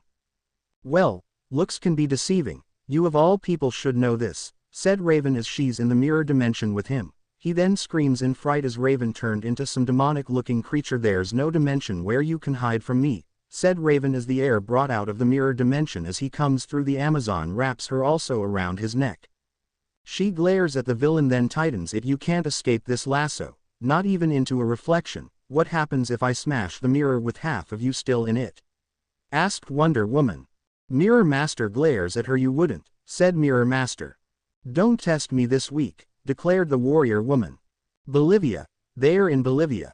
Salar de Uyun, said Mirror Master as he secretly prays to have his head on. Flash then presses his calm. Superman, we've located them, Salar de Uyuni, I'll meet you there, said Flash. Take off your clothes, ordered Wonder Woman. Location: Salar de Uyuni, Bolivia, the largest natural mirror in the world. Flash looks up at Superman as the "Ma'am flies done here, from Mirror Master's suit, you can wear it to enter the reflection," said Flash as he hands Superman the belt. Thank you, Barry. Where are they? Asked Superman. I don't know, it's the perfect hiding place, it's 10 square kilometers of endless reflected sky, but it's okay. You'll find them. You're Superman, go get them, said Flash as he watches Superman enter the reflection dimension. Location: unknown. Sir, I am sorry, it appears the plan has failed, said the general looking towards the President of the United States. The man narrows his eyes. The one card we can play failed, said the President. Yes, said the general. Find us another card, General, one we can play against an even angrier Superman, said the President. He then enters the office and closes the door. That was incredibly stupid, said a mysterious figure. What? questioned the president, but he's then gets his mouth covered by the Dark Knight, who's glaring at the man. "You don't touch a man's parents. Don't call out," said Batman as he removes his hand of the president's mouth. The man releases a sigh. "They said it couldn't be tracked back to me," said the president. "It couldn't. I was playing a hunch," said Batman in a cold tone. "But I, on the other hand, my spy keeping tabs on you when Superman first got involved," said Naruto as he appears out of nowhere, catching the president off guard. The president then sits in his seat. "Will you tell them of my involvement?" asked the president, staring at the Bat of Gotham and father of Chakra. Batman just stares at the president with a stoic expression. "No, but if they do, work it out," said Batman. "What? They wouldn't dare touch me. The public perception. Are you really that naive? Remember who you're dealing with. No one would know they've touched you. There'd be no evidence. You'd just go missing," said Naruto with his Rinnegan, glaring at the president. Batman just glares at the man. "The police wouldn't think to look for your body on Saturn. Your plan failed, Mr. President, and it failed in a way that will not only strengthen Superman's resolve, it will unite all of them behind him," said an emotionless Batman. "Them," repeated the president, raising an eyebrow. "What?" asked Batman as the president stares at him. "Uniting them behind him, not us. You know, don't you? The both of you know what one man with power could do to the world," said the president. Naruto just nearly snarls. "He's trying to bring about peace," said Naruto with his voice laced with untrust. The president then looks out the window. "Yes, but then how will he keep the peace? I know, power corrupts, trust me," said the president, but as he turns he finds the two gone. Time skip 4 days later. Location: Canada, Toronto. Toronto is the capital city of the Canadian province of Ontario. It is located within the Golden Horseshoe in southern Ontario on the northern shore of Lake Ontario, with 2,731,571 residents. The Toronto Census Metropolitan Area, the majority of which is within the Greater Toronto Area, had a population of 5,928,040, making it Canada's most populous CMA. A global city, Toronto is a center of business, finance, arts, and culture, and is recognized as one of the most multicultural and cosmopolitan cities in the world. While the booming city is full of lights, the city is now within the club fiction is filled with screams of fear as Mammoth destroys everything in sight with an animal grin. Mammoth is a huge muscled villain. He has long, brown hair and a goatee, and his eyes are white with no pupils. His uniform consists of a sleeveless black unitard with a yellow pattern going across his costume, and the patterns have circles sticking out. He wears wristbands and shoes with the same pattern. Just as the large man was about to slash at bartender, the man gets kicked in the stomach by Wonder Girl. The large man gets up. "Finally some fun," grinned Mammoth. Wonder Girl just cracks her neck. "Really, Mammoth thrashing a club?" asked the young Amazon. Mammoth picks up a pool table. "I thought I'd do a club this time," stated Mammoth as he throws the table at her. She casually backhands the table, quickly glances towards the bartender. "Get out of here, it's not safe," said Wonder Girl. "Right," said the man as he runs out of the club. Wonder Girl glares at Mammoth. "Diana, what has happened to you? You're changing. How could you league yourself with Superman? You're killing innocent." "The first no, we are a warrior, but," thought Wonder Girl as she dodges a swipe from the redhead. She punched him in the chest, sending him crashing towards the wall, leaving cracks. Mammoth just snarks at her, rushes at her like a lion, back her shoulder, checking her. She punches Jim with a right hook. Mammoth then headbutts her, then grabs her by the waist and twirls her around and throws her across the club, breaking a table. Mammoth wipes away the blood from his mouth. "Is that all you got? Get your head in the game," roared Mammoth as he charges at her. Wonder Girl flies off towards with a look of conflict. This must be what Superboy feels like, to have the person you look up to cross the line that shouldn't be crossed again. "We're supposed to be the bridge to show this world a bright and shiny example of peace," thought Wonder Girl as their fist clash. Mammoth uppercuts her in the jaw. She then thrusts her fist in his gut, knocking the air out of him, sending him to the ceiling. As he falls to the ground, she notices he is unconscious. She then puts him on her shoulder. "If you want be the bridge and guide them to peace, I will," said Girl in conviction. "Interesting, is it not, Cassandra?" said Arya as he's leaning against wall with his red eyes glowing at the Titan. Wonder Girl narrows her eyes at the god of war, Ares. Exclaimed Wonder Girl.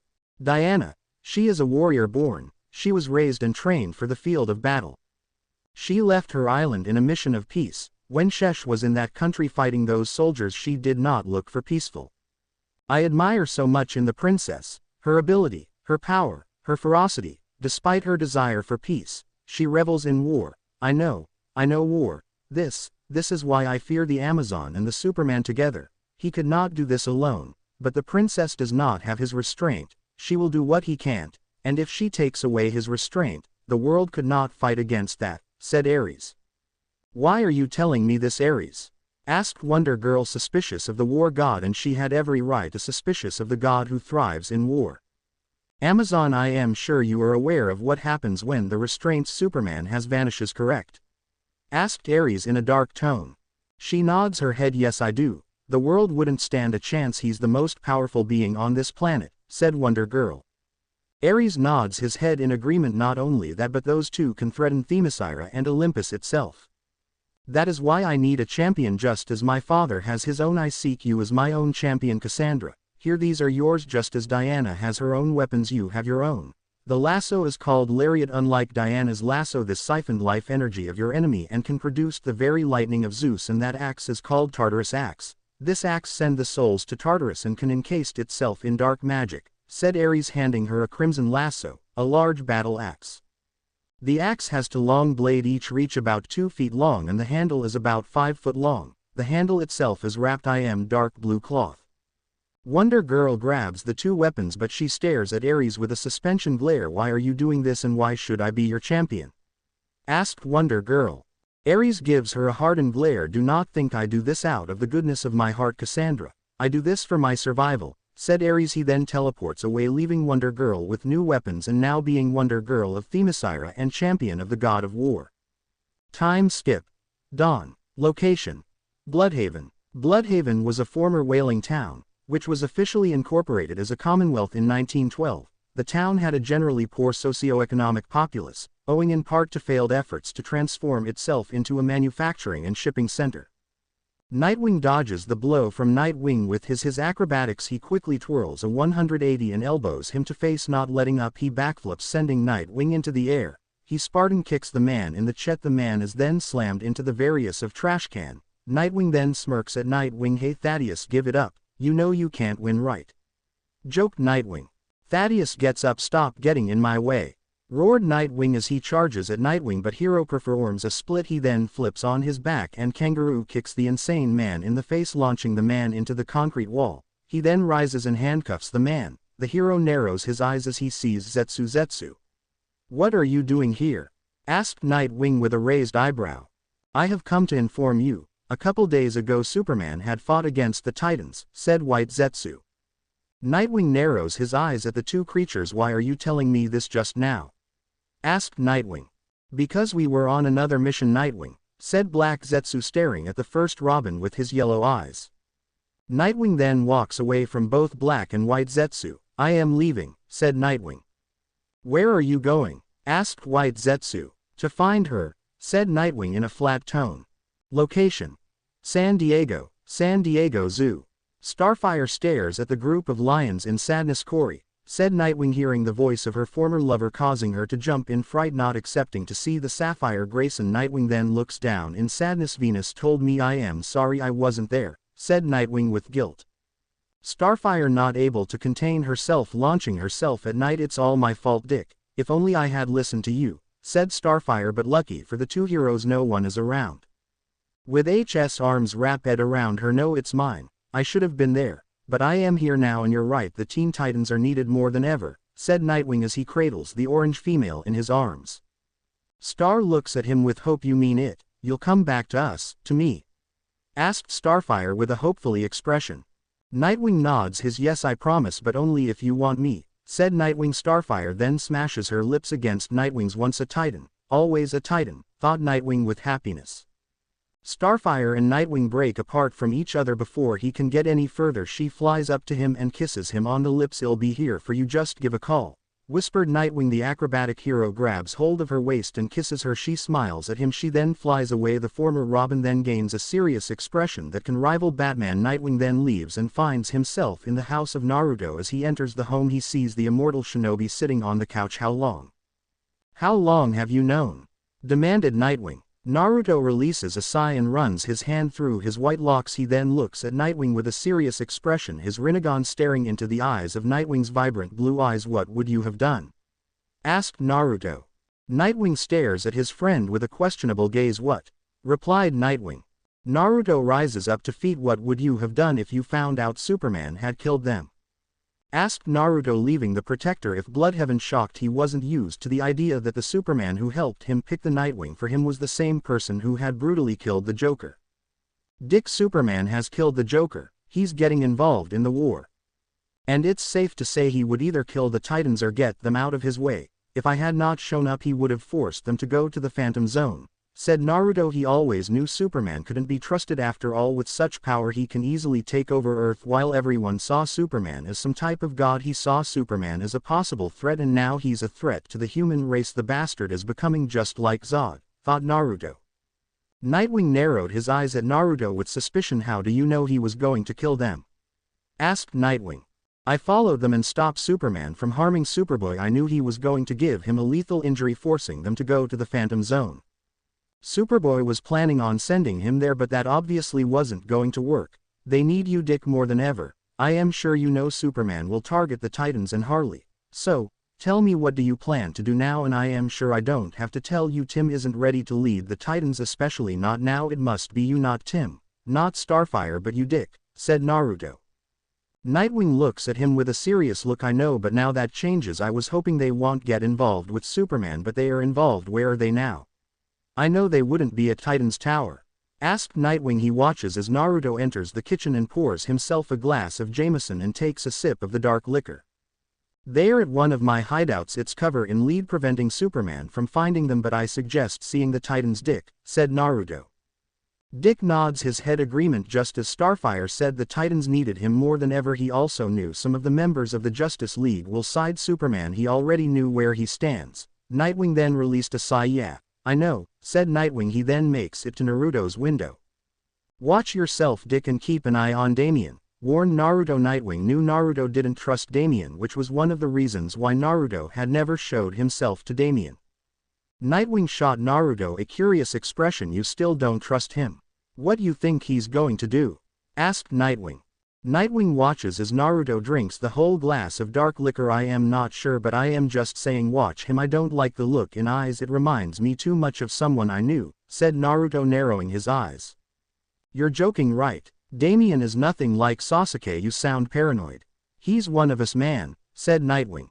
Naruto raised an eyebrow at him. "How can you be so sure? The brat has happy that Superman killed Joker. I understand that Joker was an evil person, but Damien hasn't changed since Bruce took him in. He still believes villains deserve to die. And let me ask you something, is something Bruce taught Damien?" "No, it's not. It's something Ross and Talia taught him. Bruce has always believed everyone deserves a chance at redemption, and I bet if Damien had it's his way he would kill every criminal in Gotham. I am not saying to abandon the boy, I am just saying be careful around him. There's still that same darkness within him," said Naruto. He knew how much Nightwing cared for Damien, but Nightwing didn't see what he saw in the child. Nightwing rubs the back of his head. "All right, I'll take your word for it, but he's just rough around the edges," said Nightwing. Naruto watches as the man jumps out of the window and uses his grappling hook to swing building to building. "I truly hope you were right, Dick, I truly do," said Naruto. He then activates his Yomatsu Hirasaka, Underworld Slope Hill. He then enters the portal and arrives inside the home of Oracle. Barbara stares in surprise at Naruto, not expecting him to be here so suddenly. Not only that, but the Whitenet Six Paths looks serious more than usually. "Superman attacked the Titans," said Naruto. "He attacked them. Are they okay? Is Tim hurt? What about Connor, Garth, Bart, Cassie? Is Corey all right? Does Dick know?" yelled Barbara. Her emerald eyes stares in shock at Naruto. Naruto bends down to her level and places his hand on her shoulder. "They are fine, they are just shaken up, and Dick knows I just spoke to him." Connor, along with everyone, is still in shock at what has transpired, said Naruto. He then explains how the fight between the Teen Titans and Superman started and him saving the Titans. "So, Superman doesn't even know you attacked him?" asked Barbara, who was aware of Naruto's hidden sight of view technique, View no Kakusuredaseto no Jutsu, which allows him to be invisible, but even with him being godlike powers she still worries about him. Naruto shook his head. "Negativity, nope, but I am thinking of training Superboy," said Naruto. Really? How come? Asked a curious Barbara. With the ways things are going, Superboy will need to be the new symbol of truth and peace, and he'll need to be properly trained if he wishes to take Superman down and save this world from his wrath, said Naruto. She smiles warmly at him. You really thought this through, haven't you? Asked the red-haired woman. Naruto nods his head. Yeah, of course I have. The world is changing and unfortunately not for the better, and I know soon my identity along with Zetsu will come to light. Yak, now when I first became the new sage of six paths I had hope I would get away from wars that had plagued my world, but honestly Superman is slowly becoming just like Madara. Another Madara is something I wish never to see in my life, said Naruto with a sigh. But this isn't like your world. No one is hunting you and you can't blame yourself. Would could have expect Joker to do what he did, not you or Bruce. There's no point dwelling on the past. The only thing we can do is look for a brighter future. You said it yourself, you never want a child to experience losing parents before they met them. I am here for you, Naruto, you know that, right? Asked Barbara, looking at Naruto warmly. The shinobi nods his head. Yeah, I know, thanks Barb. That's what I needed to hear, and you know what, I think you would get along with my mother, said Naruto. I sure hope so, said Barbara, smiling at Naruto. And Naruto, do you know where Harley is? I wouldn't put it past Superman to go after her next, said Barbara. She's in Green Arrow's quiver, which is covered in lead. He's smart to have her in there. I have one of my clones watching her and on the lookout if everyone tries looking for her, said Naruto. Barbara smiles at him. Why don't you come sit with me and watch a movie? You've been busy these past days, asked Barbara. Naruto sits down next her, shots her a cheeky grin. Time skip. Next day. Location: Batcave. Superman narrows his eyes at Batman, who begins to remove his mask. You're angry at me for taking the Joker away from you, said Superman. Batman narrowed his blue eyes at his friend. What? Asked Batman. You're not sitting in the dark mourning Metropolis, are you? You're mourning him. You loved him, didn't you? Asked Superman. Batman turns away from Superman and turns towards his Batcomputer. Why did you let him do this to me, Bruce? Yelled Superman with his eyes turning red. His loud it causes the bats to fly around. Batman puts on his mask and turns towards Superman. You know that's not true, said Batman.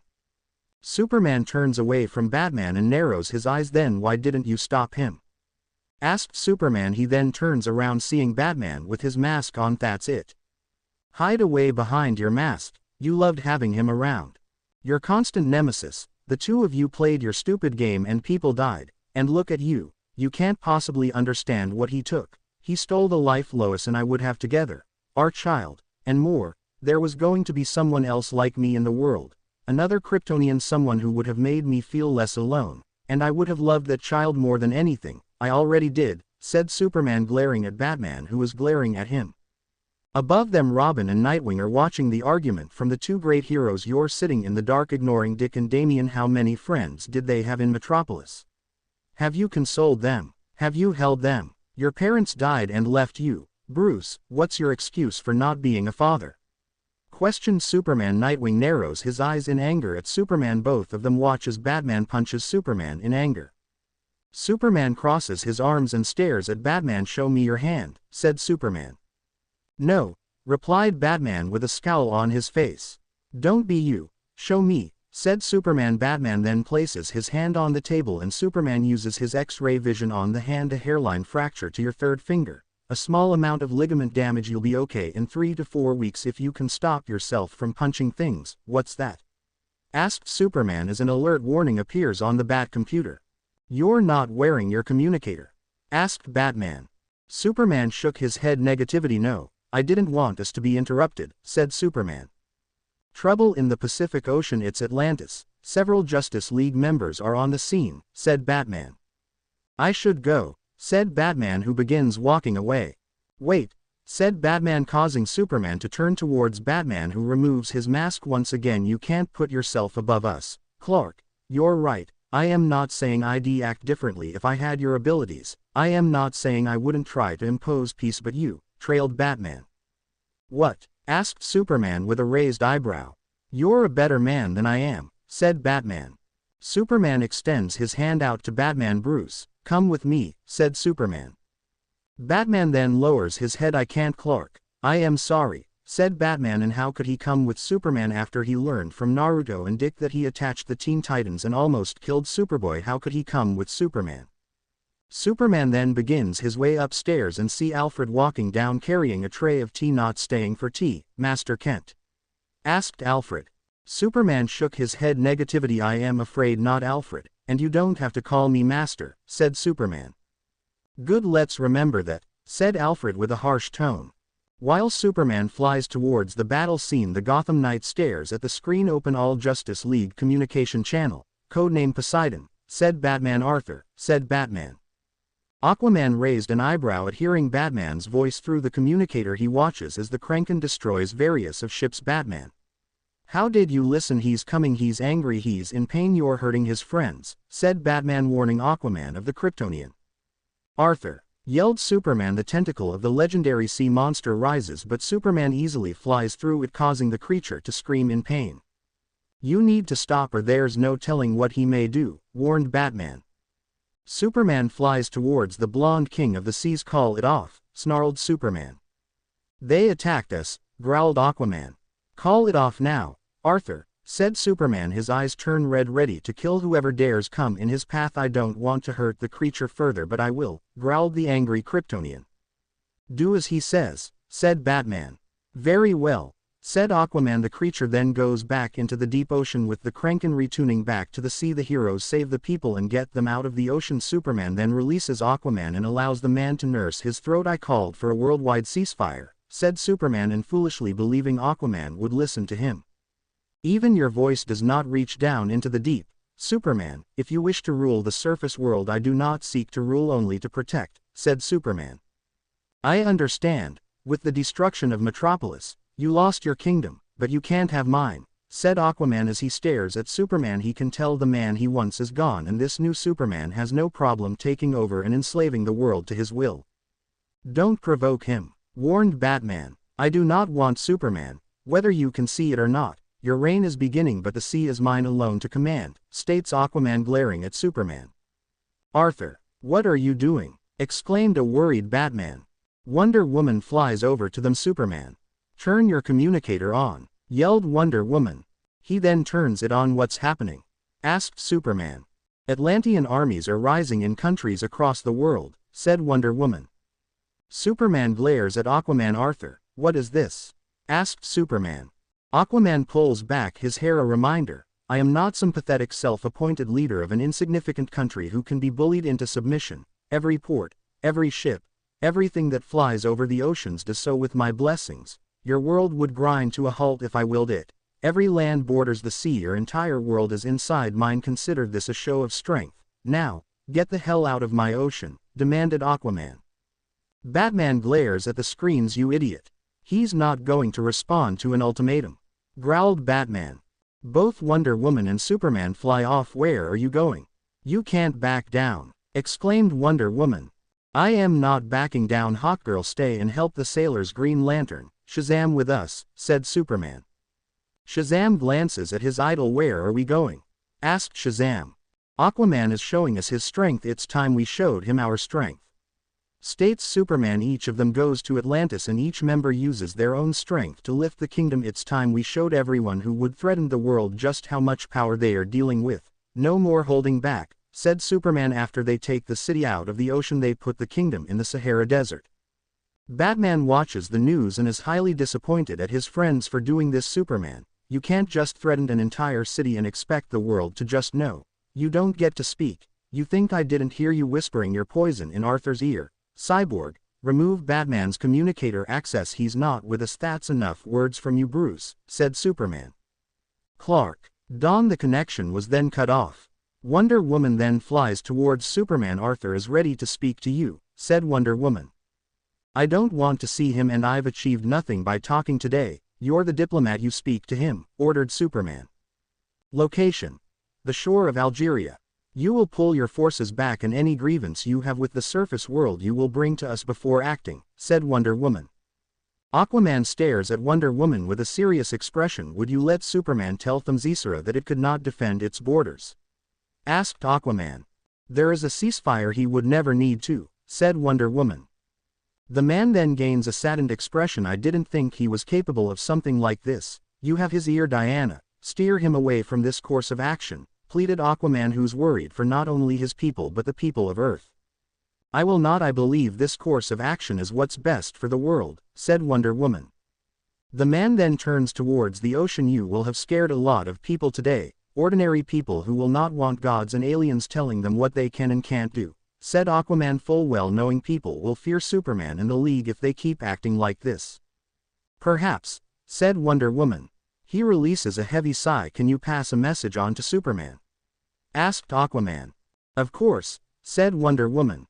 I have ruled peacefully for many years. If he had decided to command, when he is ready, I would ask that he seek my counsel, and please tell Clark. Tell him I am sorry about Lois, said Aquaman. She then flies back to Superman. Well, asked Superman, who looks at her with a raised eyebrow. He will pull his armies back into the ocean, said Wonder Woman. Good, it'll let Shazam and Hal know that we can return Atlantis to the sea. This action didn't sit well with either of them, said Superman. He knew this was especially hard for Shazam due to he is a child, and he knew Billy looked up to him as much as Superboy did. Don't worry about what they think. You did the right thing. You did what needed to be done, said Wonder Woman, trying to convince him that such an extreme act was necessary, but in reality it wasn't endangering the many lives of innocent. They are heroes. It is their duty to protect the innocent, not endangered and threaten them. So you've said Superman, looking down at the city. I won't let you doubt yourself, said Superman. The two then fly towards the ground. What else? Asked Superman. What? Asked Wonder Woman. Surely Arthur had more to say, asked Superman. No, nothing, lied Wonder Woman. Time skip. Location: Melbourne, Australia. The Scarlet Speedster, Superman, and Wonder Woman had been trying to stop a protest, but this young man wouldn't stand for such oppression. But Flash had just watched as both Superman and Wonder Woman crippled some kid who didn't want them here. He could have easily stopped this, but he just watched this one-sided fight happen. I said disperse, yelled Wonder Woman, causing each of the citizens running in fear. She then watches as Flash run. Flash, where are you going? Asked Wonder Woman. To get an ambulance. Don't move him, said Flash. Breaking up civilian protest now. How heroic, said Batman, speaking into his communicator. Hearing Batman had surprised him. The Dark Knight and the Uzumaki Rakuto can be seen standing on top of a building and looking down at a tablet and watching the medics taking the blonde kid in the ambulance truck. Batman. I thought your communicator access was revoked, said Flash. It was. I designed the communicators. I unrevoked it. Don't worry about the ambulance. One's almost on the scene already. I want you to head to the Advanced Sciences and Genetic Testing Laboratory in Canberra, said Batman. Why? Asked Flash. I could tell you, but by the time I get done convincing you, and I will convince you, you could be there, said Batman. Flash enters the faculty. Okay, I am here. Why am I here? Asked Flash. Because you're on the wrong side of this and I haven't given up on you, said Batman. The woman smiles at him and shakes his hand. I heard you were coming. I didn't really believe it. It's awesome to meet you. I am Dr. Norris. He said you wanted to know about the kid. Asked Norris. The kid, repeated Flash, staring at the screen of the kid that his friends had crippled. Mitchell Davis, Galaxer, said Norris. Galaxer. What does Galaxer mean? Asked Flash. She shrugged her shoulders. I don't know. He made it up. He probably just thought it sounded cool. We didn't exactly choose him for his creative spark, said Norris. She then leads him away and into a different direction. Why did you choose him? Asked Flash. Why? He was fit, he was able, he didn't ask too many questions, and, above all, he was willing to do anything to be a superhero. Sorry, he's not here at the moment, but here's the room he stays in. Brace yourself, said Norris, opening the door, and he's various of pictures of the Justice League. He's a bit of a fanboy, said Norris. Flash stares of a photo with him and a young Mitchell. The poster says Mitchell, anyone can be a hero. All Flash can do is stare in shock. I don't remember this picture, said the Flash. Why would you? You're the Flash. I bet you meet heaps of people, said Norris. How do you think he felt in that moment, Barry, when his idols broke him? Asked Batman. Flash runs out of the building, leaving his communicator on the ground. Later that day, Flash stares down at a dead kangaroo. The red kangaroo is 6 foot tall, and 200 pounds of muscle, which means nothing to a 200-ton road truck traveling at 70 miles an hour. The driver couldn't have slowed down and he probably barely noticed, but I slowed down. I noticed, thought Flash. Suddenly the image of the kangaroo then turns into Mitchell. Flash then falls to knee, grabbing hold of his face. What the hell are we doing? I often come here to run and think, but today, I don't want to think, I just want to run, thought Flash, who runs down the road not sure what he's even doing. Next day, Batman, Robin, and Nightwing are inside the Batcave. Bruce, said Nightwing. Batman turns and sees Two-Face pulling a gun on two people. The insane man flips his coin deciding who should die, but the crimson lasers of Superman destroys the coin. They watch as Superman breaks the gun. The people congratulate the man from saving them, but Superman then begins to speak about talking about the criminals in Gotham. Batman turns towards Robin. Get the plane ready, ordered Batman. Robin turns towards Batman. Why? Where are we going? Asked Robin. I know why he's in Gotham, said Batman. One of these madmen permanently scarred this world. Myself and my fellow Justice League members have decided that these criminals must be taken away, far from Gotham, said Superman. Nightwing stares at the screen in shock. Oh my God, exclaimed Nightwing. What's happening? Asked Robin as he watches both Batman and Nightwing runs towards the Batwing. They're going to Arkham, said Nightwing. Robin crosses his arms and has a scowl on his face. So what? Said Robin, not caring what might happen to the criminals, even though if some of them were horribly mentally ill. Batman jumps in the jet and Nightwing turns towards the young boy. We don't have time for this. Damian, get in the plane, demanded Batman, who's not in the mood for his son's attitude. Sure, I'll get in so long as we're flying to Arkham to help Superman burn it to the ground, said Robin. Nightwing narrowed his eyes at Robin. Damian, you're 13 years old. How are you the darkest thing in this cave? Questioned Nightwing, but he too was not in the mood for Damian's twisted view on who deserves to die. We need to leave, now, declared Batman. Robin glares at his father. Have you considered for a single second that you might be wrong? You self-righteous arrogant. But Robin was never able to finish as the Batwing flew out of the cave. Nightwing turns towards his mentor. Partner, you do see his point, right? Asked Nightwing, but he was met with silence, causing him to grin at Batman. You know how annoying it is when you don't answer. I mean, you may think silence illustrates your point, but it's also just kind of douchey, joked Nightwing. You were never as stubborn as Damian, said Batman. Nightwing smirks at Batman. No, for someone to be that stubborn, they really have to be directly related to you, so it's just you and me. What about Tim? Asked Nightwing.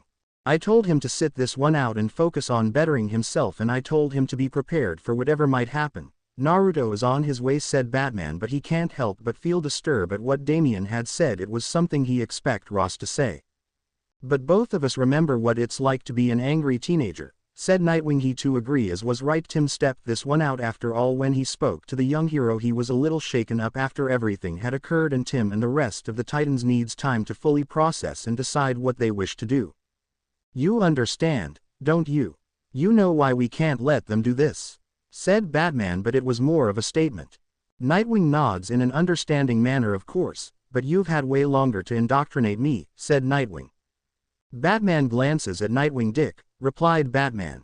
Nightwing gives Batman one of his infamous grins. It's okay, Bruce, I get it. Now, let's go defend a bunch of horrible murderers from the world's greatest heroes, smirked Nightwing. At Arkham, an overweight man can be seen walking with Cyborg, Wonder Woman, and Superman. The Doctor looks down at the clipboard. Thank you so much for returning Harvey. He's at a very important stage in his treatment, said the Doctor. Wonder Woman shook her head negativity at the man. We're not returning him, Doctor. I am afraid we've lost confidence in this facility. It's time for the inmates to be moved to somewhere more secure, said Wonder Woman, acting as if she and the League have the right to do whatever they want. None of them were even aware that they are quickly destroying what Justice League was meant for.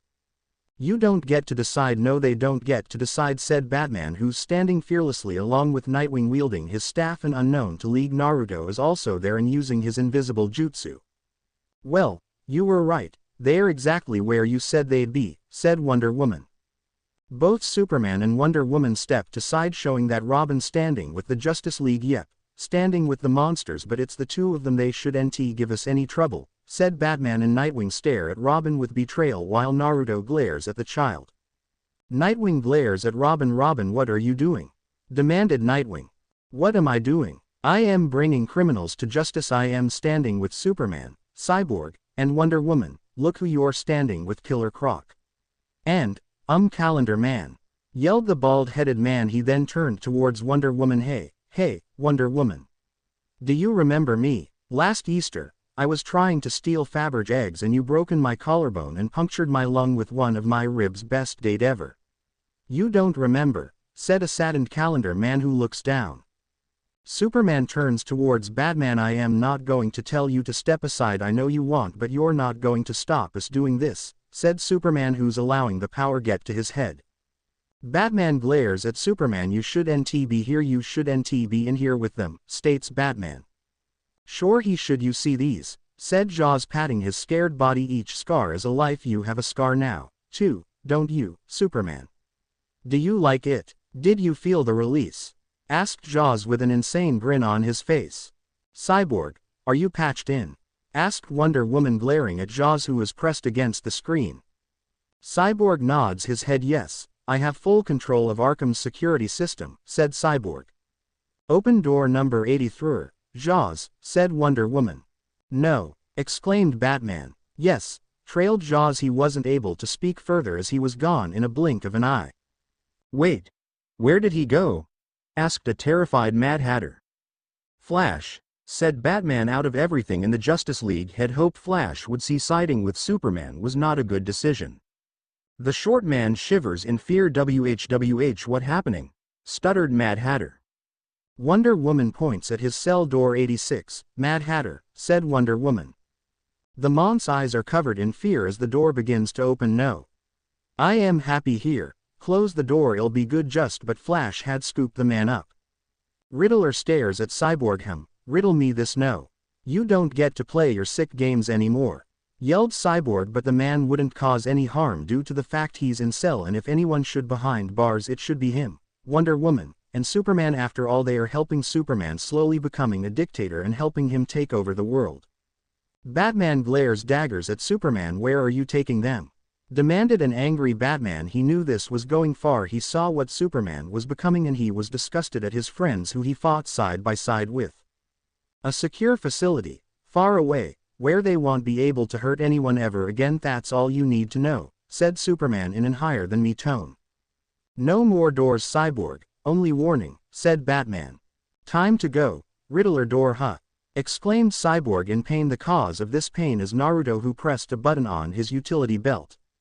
Cyborg, exclaimed Wonder Woman. She stares in shock as the man falls to the ground. What did you do? Roared Superman. Naruto finds it amusing. The Kryptonian is mad at Batman for the virus running in Cyborg, yet he's okay with oppressing people and attempting to kill someone who he sees a brother.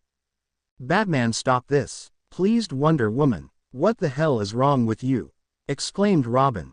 So the brat has no problem with killing some of the patients in Arkham who are mentally ill, but he has a problem with Bruce putting a virus on Cyborg. And what the hell is he doing siding with Superman? Stupid brat, thought Naruto. Nightwing then walks over to Batman and presses a button on his utility belt, stopping the virus. Okay, that's enough everyone, let's just calm down. We don't want to look bad in front of the psychopaths, joked Nightwing, but he honestly was not happy how the Justice League were acting. He was even disappointed at his friend Cyborg, who he fought alongside for many years. Wonder Woman then helps the man up. Are you all right? Asked Wonder Woman. It's impossible. I've just upgraded my firewalls. They are completely impenetrable. The data signature, said a shocked Cyborg. He then glares at Batman. You freak. You uploaded this virus the first week you meet me, roared Cyborg while Batman stares at him with a blank expression. Naruto shot Cyborg a glare. Really, Batman is the freak? Oh please, he and Dick are the only sane people here, while this bastard, Superman, Wonder Woman, and Damian are going against everything what it means to be a hero. They are no better than the villains, thought Naruto. His eyes widened as he gets the memory of Green Arrow taking Harley Quinn to Arkham. A green arrow lands between Cyborg and Batman. Okay, that's enough of that, said Green Arrow, who has an arrow drawn. You're here with them, too? Asked Batman. No, I am admitting someone, said Green Arrow. Who? Asked a curious Cyborg. Residents of Arkham. This is your beloved Harley, said Harley, speaking through the sound system. Superman narrows his eyes. Quinn, growled Superman. I left her handcuffed with a guard, said Green Arrow, turning towards Nightwing. Oh God, who? Kenneth? Asked Nightwing. Superman took away Mr. J and now it looks like he wants to take us all away. I am letting you out. I am giving you a chance to defend yourselves, said Harley. Each of the cells open, allowing many villains and insane people free, and I am sending you some help, cheered Harley. The whole asylum begins to shake violently. What the hell is that? Yelled Green Arrow. She's turned off the dampeners in the basement, said Batman. Solomon Grundy then rises out of the ground born on a Monday, said the zombie. He ignores the arrow and heat blast hitting him. Grundy then grabs hold of Robin's head. Died on a Saturday, said Grundy, ignoring the blade stabbed in his back. No, exclaimed Batman. He attempts to go after them but Killer Croc holds him back. Wonder Woman, Superman, and Nightwing go after Grundy. Batman could only watch in horror as the zombie drags his son below. Burned on a Sunday, chanted the immortal zombie. Harley watches as the screams as the inmates begin to overwhelm some of the heroes. Yes, that's it. Tear the superbitch apart. But don't touch the green guy with the cute beard. I have a little crush on him. It's probably just Stockholm Syndrome, but I'll take what I can get, said a gleefully Harley. Killer Croc and Calendar Man has Batman pinned to the ground. Killer Croc turns towards Riddler. Seeing the man pick up a large rock. Hold him, I do it. Smash his head in, Riddler, exclaimed Killer Croc. I can't just kill him, I have to think of an appropriate riddle, said Riddler. He then drops the rock as he's hit in the back of the head with a boxing glove arrow. Batman headbutts Killer Croc. Robin, exclaimed Batman. Naruto picks up Killer Croc and Calendar Man and throw them to the side.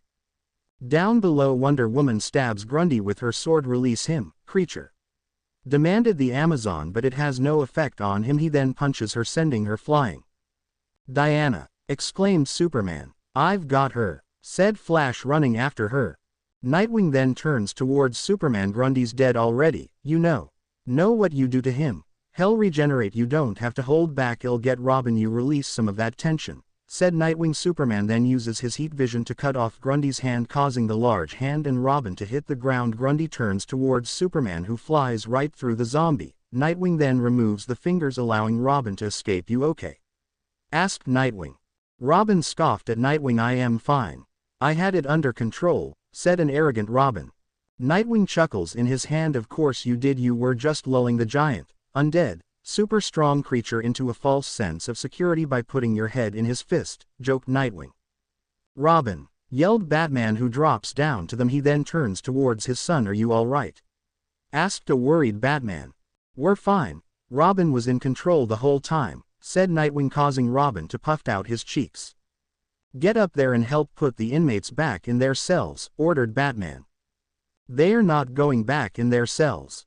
We're taking them. Don't argue, said Batman in a tone that left no room for decision. The Dark Knight then pulls out 2 discs. What are you going to do? Asked Nightwing. I'll take care of Grundy before he brings the whole place down, said Batman. I don't think there's anything really left of Grundy, pointing behind him. But Grundy stands up, not even worried about the giant hole in his chest. That's never stopped him before, said Batman. Both Robin and Nightwing use a grappling hook to rise back on the top floor. He nods at Naruto, full well knowing he's there. Naruto nods his head and flies up. Batman then runs towards Batman. He front flips over Grundy and slaps the 2 devices on his head. As Batman hits the ground, Grundy's head and a majority of his head is blown off. Nice work, said Superman. We need to get him back in his cell and get the dampeners back on, said Batman. Above on the top floor, Nightwing is jumping around and hitting the criminals with his batons. Naruto punches Two-Face, causing the man to crash against the wall. Robin glares angrily at Riddler. I am sick of all of you. You think you deserve help. After everyone you've hurt, you think society owes you freaks anything, yelled Robin as he brutally beats Riddler into the ground. Robin, that's enough, demanded Nightwing as he watches him beat Riddler, who's on the ground. You're as bad as him. Superman is right, they don't deserve our protection, snarled Robin with his batons covered in the blood of Riddler. Nightwing slides under Amon's feet, causing him to hit the ground. Robin doesn't best people once they are down, yelled Nightwing. Robin growls at Nightwing. You're not Robin anymore. Stop telling me what to do, yelled Robin, throwing the baton at Nightwing's skull, dazing the man. Nightwing falls back, and he falls back directly on a rock. An audible crack can be heard as his neck hits the rock. Nightwing, said Robin, but the first boy wonder is unresponsive. Dick, said Robin, who looks down at the dead Nightwing. Superman, Wonder Woman, Flash, and Batman have returned back to the top. Enough. Grundy is down. Everyone back in your cells, ordered Superman. But Batman sees Nightwing on the floor with Robin sitting on the floor. He turns to his father with tears in his eyes. I am sorry, apologize Robin. Batman stares in horror. What did you do? Muttered Batman. I didn't mean to. What did you do? Yelled Batman. He then kneels before his dead adopted son. Get off of him.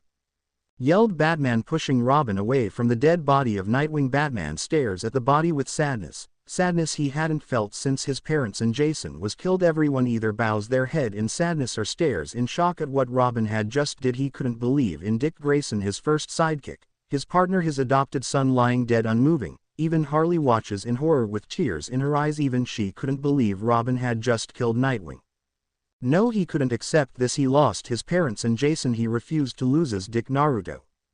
Yelled Batman, not even caring about their agreement of not allowing the League know of his existence. Naruto deactivated his, allowing him to be visible. Everyone stares in shock at the blonde man. They can only wonder just how long this man had been here. Superman narrowed his eyes at Naruto, realizing this is the man who saved the Titans from him a while ago. But Naruto pays no attention to any of them. He walks towards Batman and the dead Nightwing.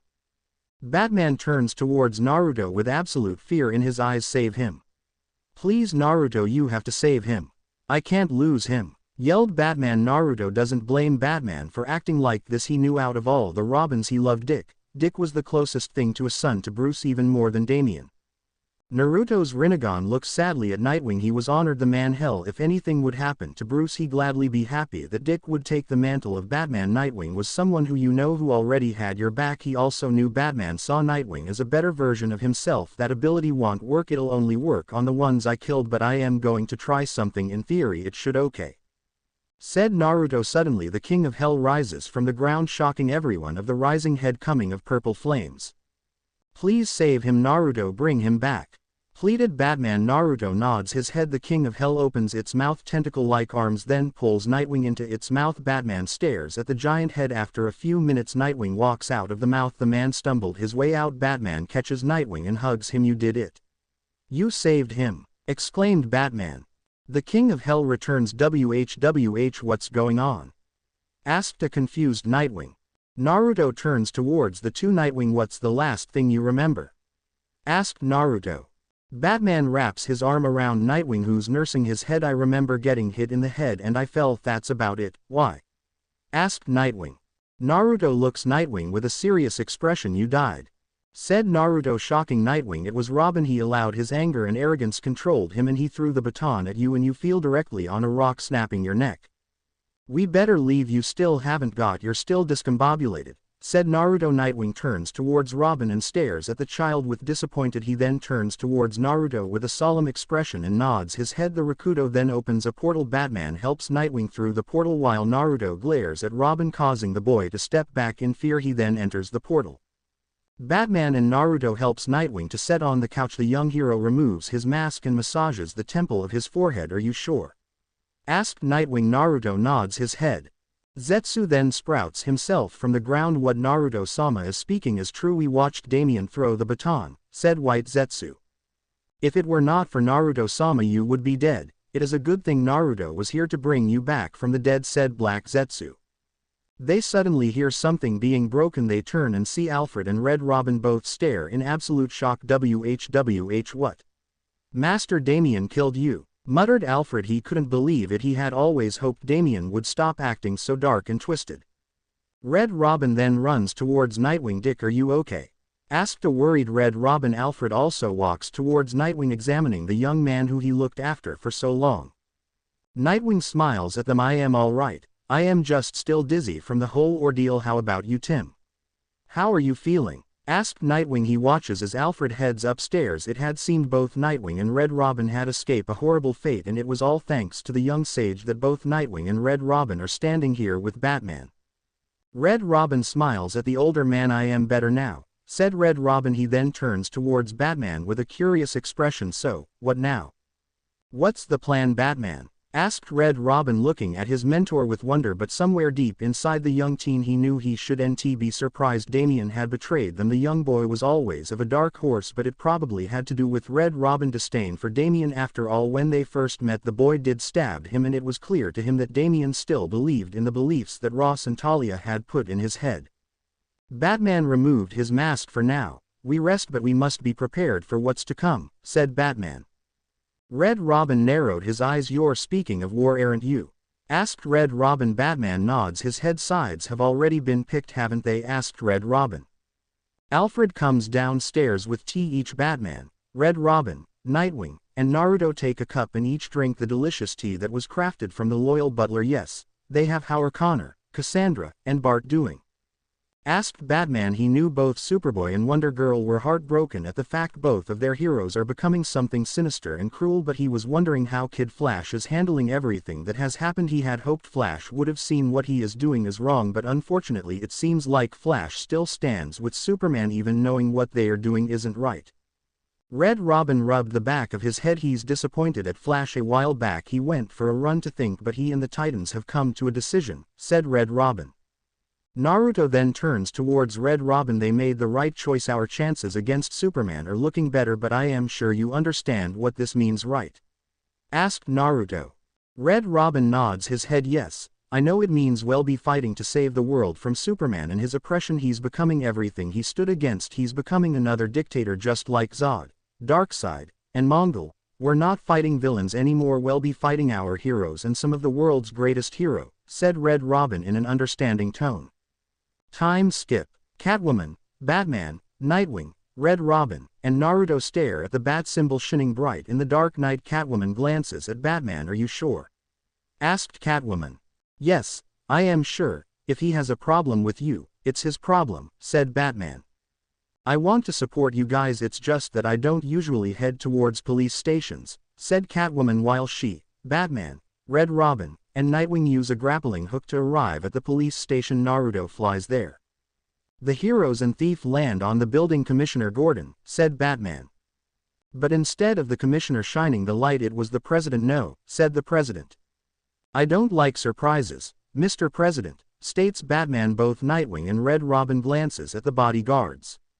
I am sorry, no one's seen either of you for a week. I didn't know how else to reach you. We need to talk, said the president. So talk, said Batman. The president turns towards Catwoman. Not out here and not in front of her, said the president.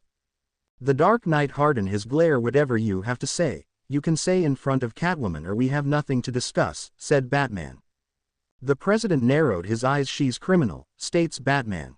Nightwing grins at the president. So, you're just going to act like with everything you've done has been legal? Joked Nightwing. He already knew he had the man right where they wanted. The president sighed. Follow me, said the president, leading them inside. He glances at Naruto and then towards Nightwing. I've seen the footage from Arkham. Are you okay, Nightwing? Asked the president, wondering if the young man was fine. After all, no one can say they died and came back to life in a short span of time. Red Robin turns towards the president. A new subject would be smart, said Red Robin. The president leads them in an office. The president takes a seat while the others decided to stand. I asked the men to wait outside. This room has been completely fitted out so that Superman can't see or hear anything that happens within. And he won't be bothering us anyway. 2 communications satellites just mysteriously collided and are falling out of orbit towards Russia. He has his hands full after Superman and his friends took all of the inmates out of Arkham and transported them to places unknown. The Justice League began blundering into every major conflict on the planet. On Tuesday, Superman forcibly sat the leaders of Palestine and Israel down in a room, said the president. Hearing this caused Batman and Naruto to glare at the image of Superman at the screen. This coincided with Wonder Woman appearing in Burma, a massive show of force from Green Lantern and Shazam in Syria, and Raven showing up amongst the warring nomadic tribes of Sudan, where she literally terrified them into submission, explained the president. Catwoman shot him a raised eyebrow. You think stopping bloodshed is a bad thing? Asked Catwoman. Of course not, but these things aren't that simple, are they, Batman? Asked the president. No, you can't just stop a war. The reason for fighting is still there: the religion, the land disputes, the ancient feuds. The peace needs to be enforced and someone needs to enforce it, said Batman. You know why I am here, Why I came to you, said the president with a worried tone, but his worry was for everyone in the world. You believe Superman will take over the world and you need us to stop him, said Naruto in a knowing tone. Can you do it? Asked the man. Naruto nods his head. Yes, we can. With the Titans on our side we have a better chance, but even if we didn't have Superboy or Wonder Girl on our side, I believe myself and Batman can take him down, said Naruto. He also has the Phantom Zone projector in his Kamui dimension. Catwoman then stares at the man. But we came here to tell you, you need to do better, states Catwoman. The president raised an eyebrow at her. You came here to, what? You planned this? But you were surprised to see me on the roof, exclaimed the president. Red Robin grins at him. Not really, we acted surprised to see you on the roof. You'd gone to the trouble to set up this date. We didn't want you to feel bad, grinned Red Robin. I voted for you, said Batman. The president couldn't help but to chuckle. How does that work? You go into a polling station and say, I am Batman, joked the president. Batman gives the man one of his infamous bat glare. I've never had much time for men who grin and joke to avoid the truth, said Batman. This had caused the man to stop smiling. You need to be a better leader. We will fight against this regime, but you need to do a better job, said Catwoman. He raised an eyebrow at her. How? Asked the president. Health, education, gun control, poverty, the environment. Not telling people who they can and can't love. The reason so many support Superman's actions is because they're disheartened and they want the world to be a better place. This country needs to have compassion again. You need to do better, said Catwoman with a hardened glare. He glares back at her. I am not accepting your help in exchange for another set of costumed vigilantes telling us what to do, exclaimed the president, rising from his chair. We're not telling you what to do, we're asking you to do better, said Catwoman, clarifying what she meant. The man looks ashamed. I'll try, said the president. You know, even with Naruto and the Titans we can't do this alone, said Nightwing. I know you'll need a far bigger team here, said the president, handing Batman a file. Batman opens the folder and see an image of Huntress intel on superheroes and other people you should consider for your resistance, strength, weakness, psychological profiles. None of them have aligned themselves with Superman, yet we think there's probably a reason, said the president. Catwoman couldn't help but to snicker at the file. Who put this intel together? Look here under profile, someone has written probable daddy issues, said Catwoman. Nightwing and Red Robin snickers at her. Wait, seriously? Asked Nightwing. She nods her head yes, but nowhere does it mention that she's also an alien spy. That's pretty crucial missing information, I think, said Catwoman. Batman turns towards the president. I have my own files on these people, said Batman, causing Naruto to smirk along with Nightwing and Red Robin. Of course you do, said the president in a flat tone. The heroes then make it their way out. You take the west coast, well take east, said Batman. Catwoman grins ear to ear. Sure. I can't wait to share this with her, grinned Catwoman. Location: Starling City. Black Canary kicks a man in the chin. You know the U.S. government has a whole elaborate theory for why you wear fishnets? Asked Catwoman, who's standing on top of a roof. Each of the criminals has a weapon drawn. What do you want, Catwoman? Asked Black Canary, wondering why Catwoman is here and not somewhere stealing something. The black-haired woman gains a half smirk. Seriously, some government operative has been paid to sit in a secret room somewhere and think too hard about your clothes, your tax dollars at work, snickered Catwoman, who found the file amusing. Black Canary then releases a powerful canary cry, causing each of the men to hit the ground. Why are you here? Asked Black Canary. Batman wants to talk to you, said Catwoman. Black Canary then begins to handcuff the men. Sure, just wait until the police show up, said Black Canary. Catwoman then jumps down to the ground and shot the blonde a curious look. Hey, what's this I hear about Green Arrow having Harley Quinn handcuffed in his cave? Asked Catwoman with a smirk. Black Canary rolled her eyes at her. We're not talking about that, said Black Canary, not wanting to talk about it since the ordeal was so strange. Location: Washington. Batman and Red Robin enter through a window. Jefferson, said Batman. The African man's eyes light up with lightning. What? I am sorry, I didn't mean to startle you, said Batman. The man sighs seriously. The world's greatest detective and boy wonder can't find my doorbell, asked Jefferson. He then turned off his lightning powers. So, what are you working on?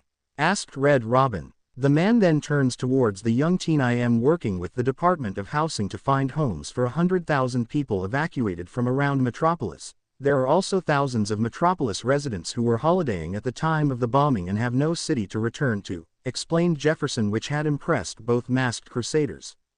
You're doing good work, Jefferson. It'll help you find homes for these people, but I'd like to talk to you about something else that needs your attention. I need black lightning, said Batman. Location: Dakota. Within a bark, 4 men point their AK-47 and M16 guns at Static and Gear. Static smirks at this. Guys don't seem to learn, do ya? Mocked the African young man. He then extends his hands out. Purple electricity comes from his hands. The guns are then pulled away and hit the ground. Static then got a jolt blast at 2 of them, knocking 2 of the criminals on their asses. What, didn't ya know I put a shock to yo system? Joked Static with a grin. The last 2 men reach for a knife, but Gear extends his hand out, firing 2 small discs. As the disc gets into their personal space, the 2 devices light up and wraps the criminals up in some metal wires. The 2 men then drop to the floor, unable to get up. They then hear the sound of whistling. They turn around and see Nightwing leaning against the wall with the look of impressed and Naruto floating in the air. Nice work, you two, said Nightwing. Nightwing. And you're that guy who brought him back to life? Exclaimed the blonde man. Gear is a white male with brown-colored eyes. He has short blonde hair. He is 511 with a lean build with some muscles. Here's a green and white armored vest. Underneath it he wears a black shirt, green gauntlets. He hears a silver backpack, green and white helmet. He wears a white utility belt, green and white pants, and green armored boots.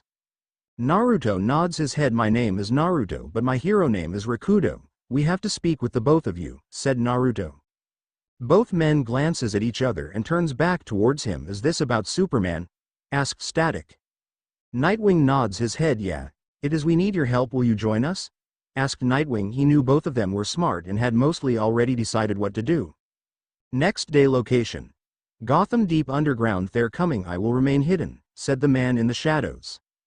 Naruto shot him a look of gratitude. Batman glances at him. Thank you. I don't know who we can trust yet. I'd like to keep your involvement a secret for now, said Batman. I understand, said the man. Thank you all for joining us, said Batman. He, Naruto, Red Robin, and Nightwing stares at Aquaman, Black Canary, Black Lightning, Huntress, Batwoman, Green Arrow, Captain Atom, Static, Gear, Superboy, Beast Boy, Starfire, Kid Flash, and Wonder Girl. Superboy had ditched his usual uniform and now wears a black bodysuit.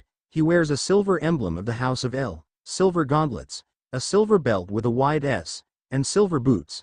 Green Arrow narrows his eyes at Batman. I said I'd listen. I didn't agree to join anything yet, said Green Arrow. Each of the heroes then take a seat. You know why you're all here, said Batman. So friends, that for today. See next video.